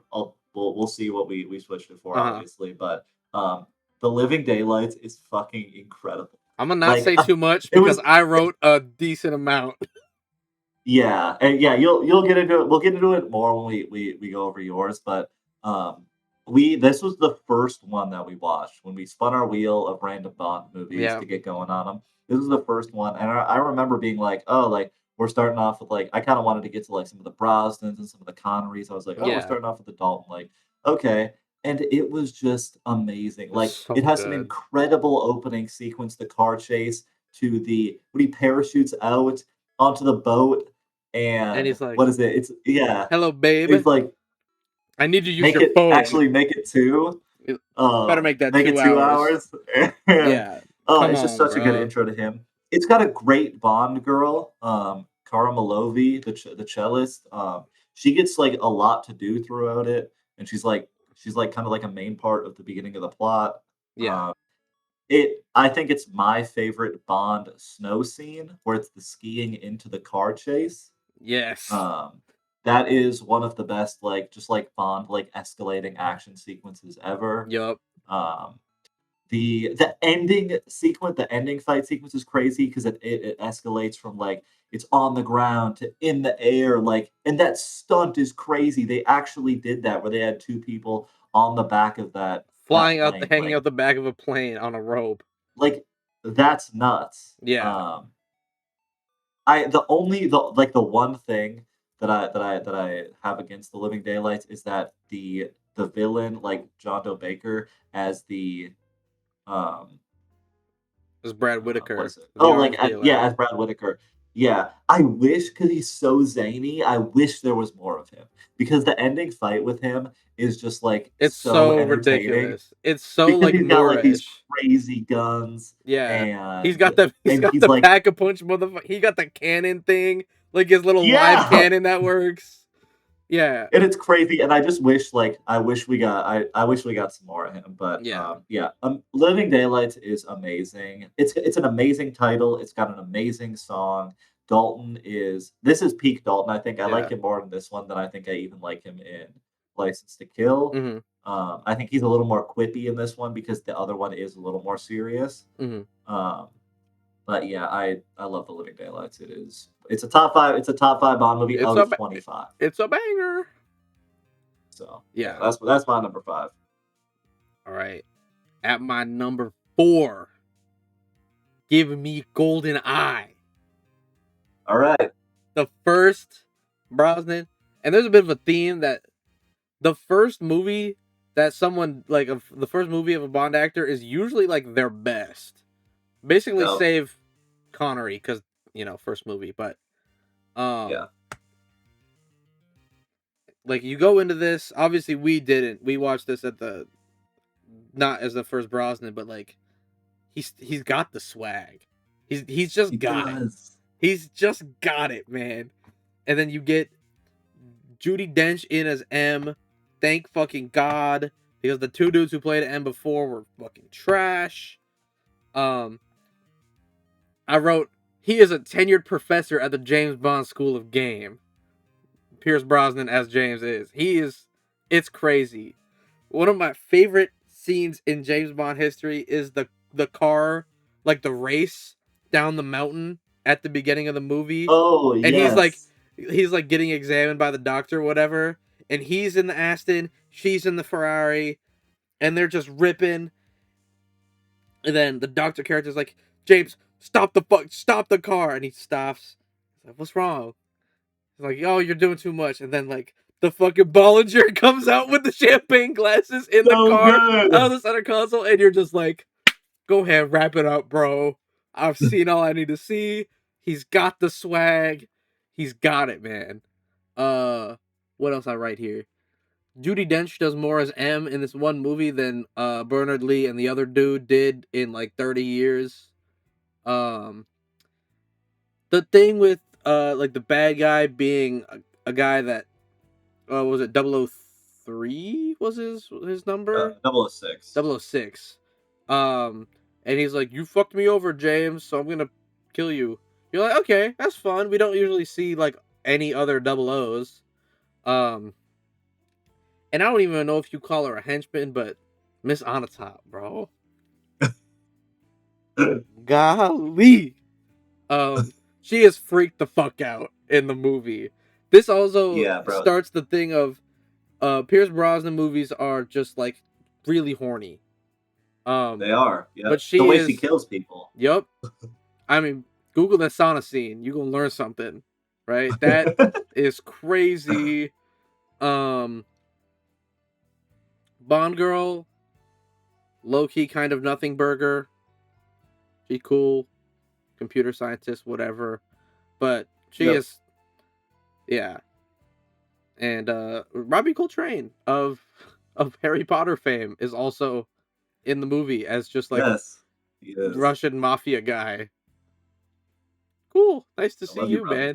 Yeah, you a chiller for sure.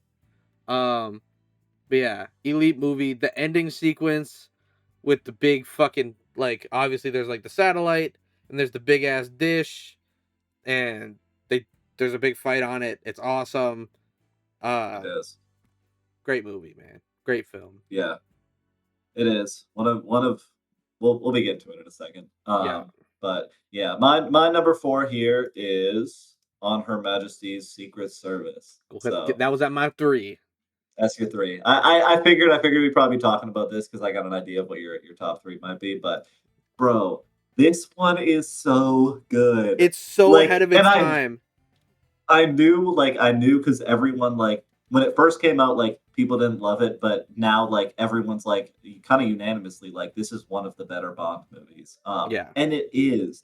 It It's so feels good. years ahead of like everything that came Yeah. after it, because this was before all the Roger Moore ones, and it feels like it came out after it. Yeah. No, Roger Which is Moore low-key crazy. sent us back to the fucking stone. It came out because Diamonds Are Forever comes out after this.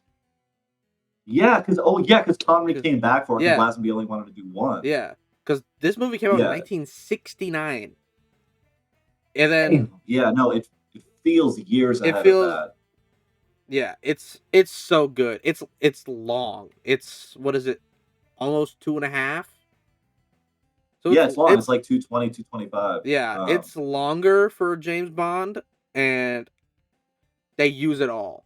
It does nothing really feels like we didn't need to do that. Everything I feel like kind of adds to the thing that's going on, Yeah. which is awesome. Lazenby is good. He's got it. I feel like it's a common thing to be like Lazenby isn't good, and that's what weighs this movie down. But I thought he was good. Like, No, bro, he had it. I really liked him. He had it.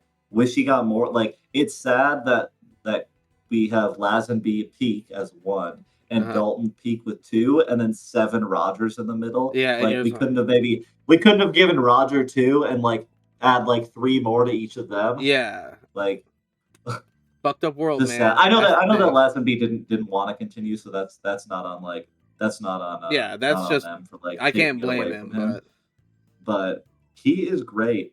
It's really emotional. Like, I really like when the Bond films get emotional, because when they actually like write the characters well. And you're like, wow, little treat. Diana Rigg is really good. She is as great. Tracy. And that ending, like, it's bro, that like wedding scene. First of all, the only time, well, I guess we see him get married, like Mickey Mouse married, and like You Only Live Twice, but it is when he's like actually like I love you getting married, and you're like, what the like this is, and then the whole wedding scene is just great because you've got Moneypenny there who's like crying because he's like my man, and then Lazenby like does the iconic hat throw to her, and you're like, okay, awesome, and then my glorious Dez shows up and he's like, listen, bro, I know we ain't always see eye to eye, but like, you ever need something, you call me, right? You let me know, I'll get you right. And you're just like, I love it when, obviously I like the 007 Q banter because it's funny, but also when Q being older than Bond is in all the movies, like when he takes on that more like fatherly kind of senior role and he's like, you alright, youngin', I got you. You're just like, yeah, man, come on, man, that's what I like. Because M never got that. Q got to step up. Yeah, shame we didn't have fucking Judi Dench in the movie at this point, because that would have been the movie. But yeah, no, great movie. Great movie. I really loved that one, and I appreciate No Time to Die more after seeing this, because I was just watching like some videos and stuff like that on like how much like that No Time to Die takes from that, even like the score. I think it was just way ahead of its time, and it shows. It just shows now. Yeah, it's so crazy. So, but yeah, no, great movie. Okay, that was your number 3. That was my 3. My number 3, we just talked about it, is GoldenEye. GoldenEye is fire. Amazing. I love GoldenEye. It like just kept moving up on the list because I was like, it feels like the perfect culmination of all the Bond movies that like came before it, because like the Craig ones are obviously they're more serious. This feels like a perfect culmination of like the camp, the crazy Bond girls with like a regular Bond girl, but also like the evil one with Xenia Onatopp, like where she's like crushing dudes to death with her thighs, and it's like it's got a peak villain like Sean Bean. Wait, Sean Bean. Yeah. Sean Bean as 006 is great. It's like it's an interesting foil to Bond, because it's like someone who has done the exact same job as him and is able to be like, nah, like that's a You're a that's a fucking bunch of idiot bullshit. if Like you think your country yeah, cares about you. I'm gonna deal yeah, arms or whatever. I think that's what he was up to. Like yeah, stealing and helicopters and shit.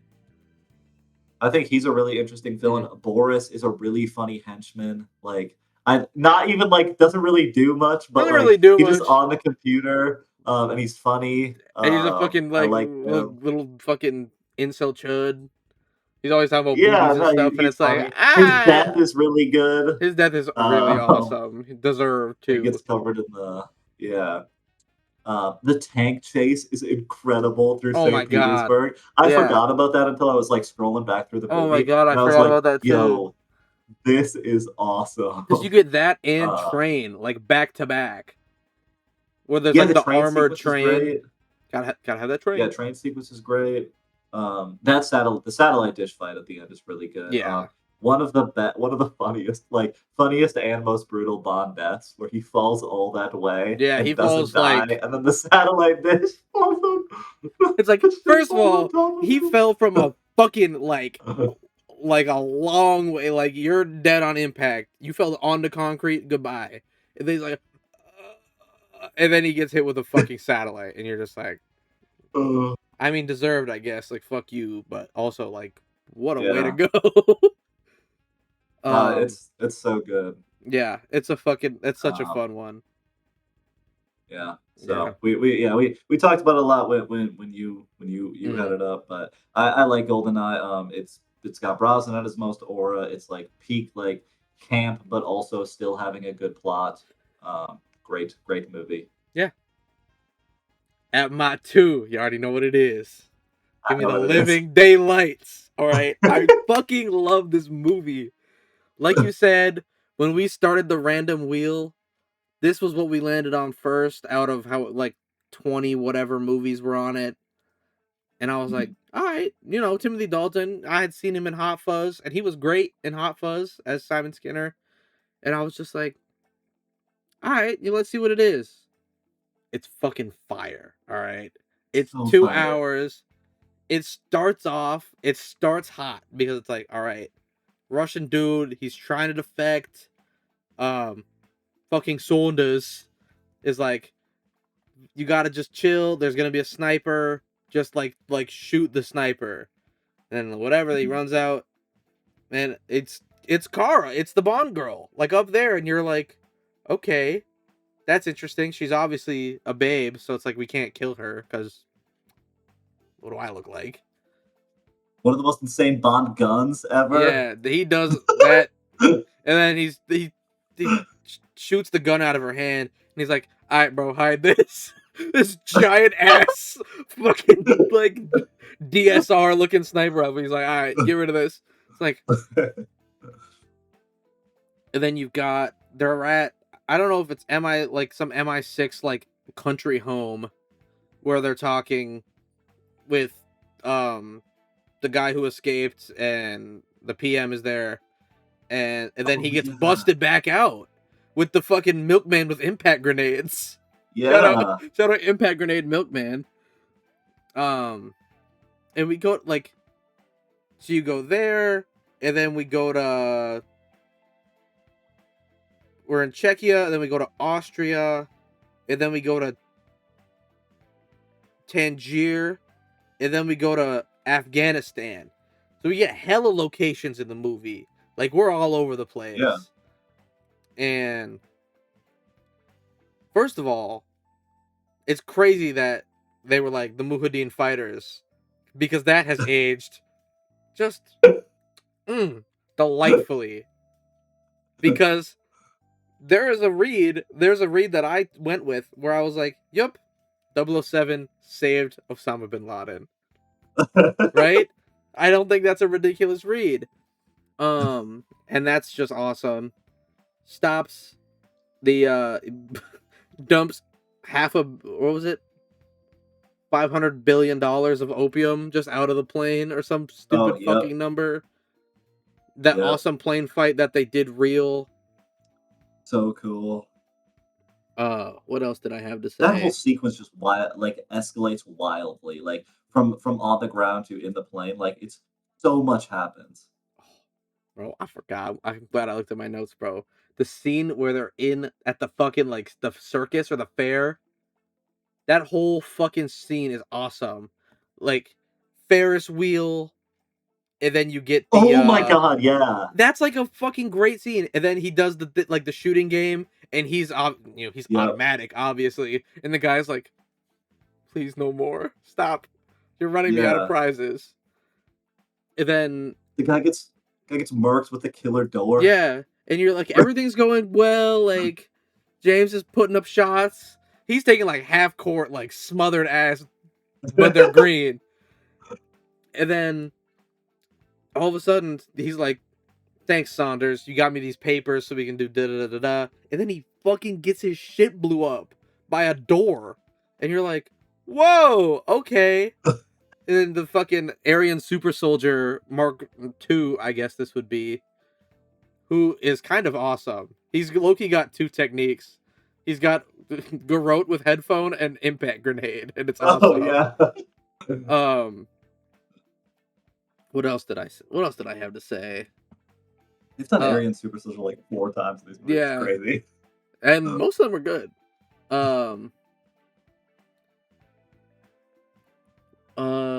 This Moneypenny, who was only in the 2 Dalton ones, was really good. Like, I liked her a lot. I liked her more than fucking Freaky Penny. I'll tell you that much. Yeah. Freaky Penny. Yeah, calm down a little bit, girl. Some legendary moments, but some legendary moments, but for the most part, it's like, be reasonable. One of my favorite songs. I think Aha did a great job. It's just a banger. That's an incredible song. Yeah. Yeah, everything is great. I fucking love this movie. I have nothing but good things to say about it. Yeah. God, just the more we talk about it, I'm like, this is such. You're like, wow. And then they only made him do one more, and it's like, God, it's but Roger gets 7. Fucked up world. It's fine. Anyway, what you got at your 2? All right, my number 2. I have Skyfall. This is my second favorite one. It's a good one. I really just mess with the Craig ones. He's my favorite Bond. They're my favorite Bond movies. This one is like it looks the best. Like it's probably like peak technical Bond filmmaking. Like it looks the best. The camera work is insane. It's got some of the best performances in it. Like just because you get so much Bond and M, like it's just like them two like bouncing off each other is so good. I like going off of that. I like that there's no Bond girl. That it is all about the M Bond relationship. It's just about M, which is I love it. Javier Bardem is a solid villain. The one thing that still irks me is that it is like a really he has like a really convoluted plan to like try to kill M, which I don't love. Like it's like someone broke it all down in like a YouTube video, but like he had to like get them to like come over to his island to like plan to be caught to get all the way like back to get back to MI6, and it's like, brother, you're doing too much. All this like whole plan to drop the train down into the he knew exactly that was crazy. I forgot about that. The train down.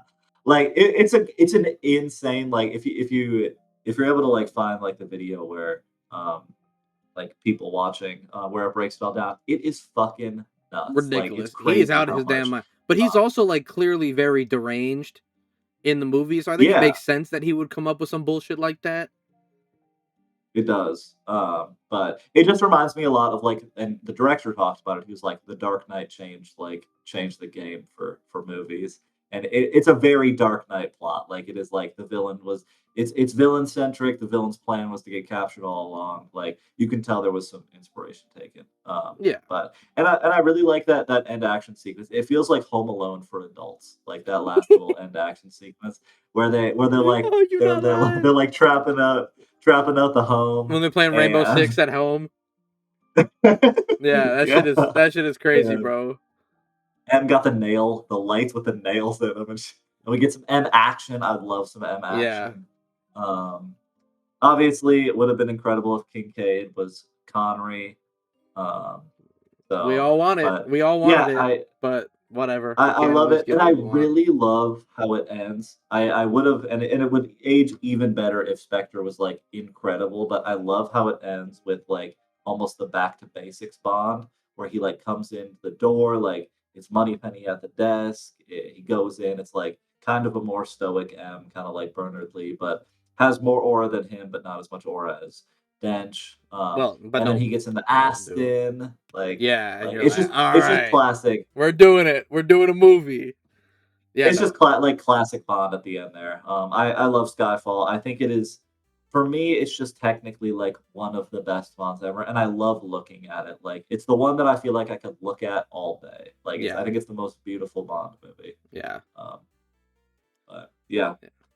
I will say that All leaves right. us both with the same movie at number one.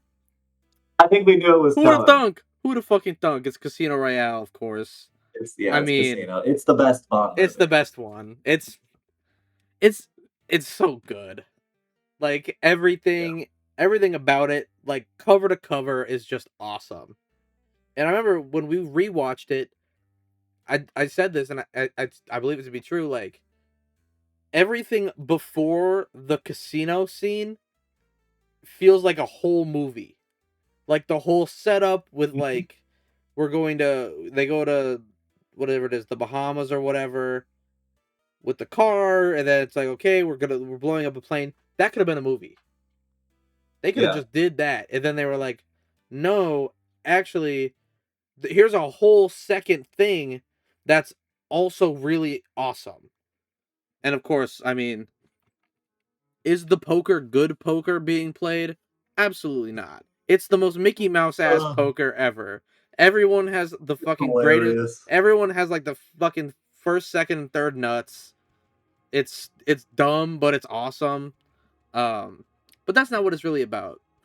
Like Daniel Craig's introduction,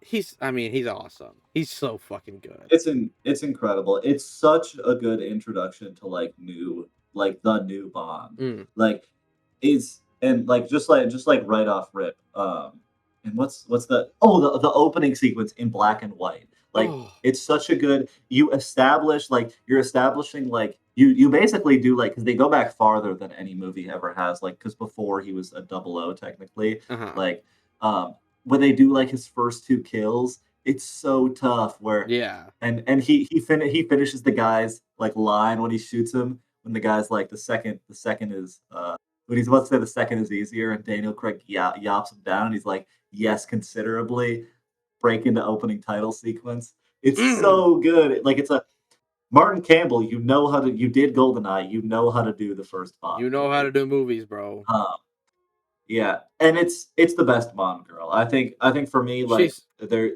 she's just so not good. even there's just not even competition. She's the best written. Mm.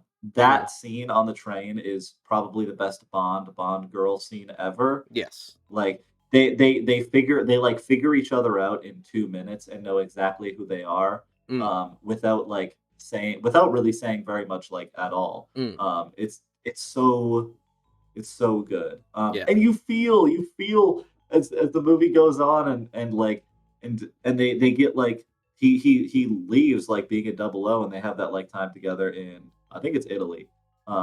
Yeah, And well, like because and they the end like up in Venice. yeah, and that last sequence where she like betrays him and dies, it's so sad. It's So so sad. she always gets in And that you damn just feel for him. elevator.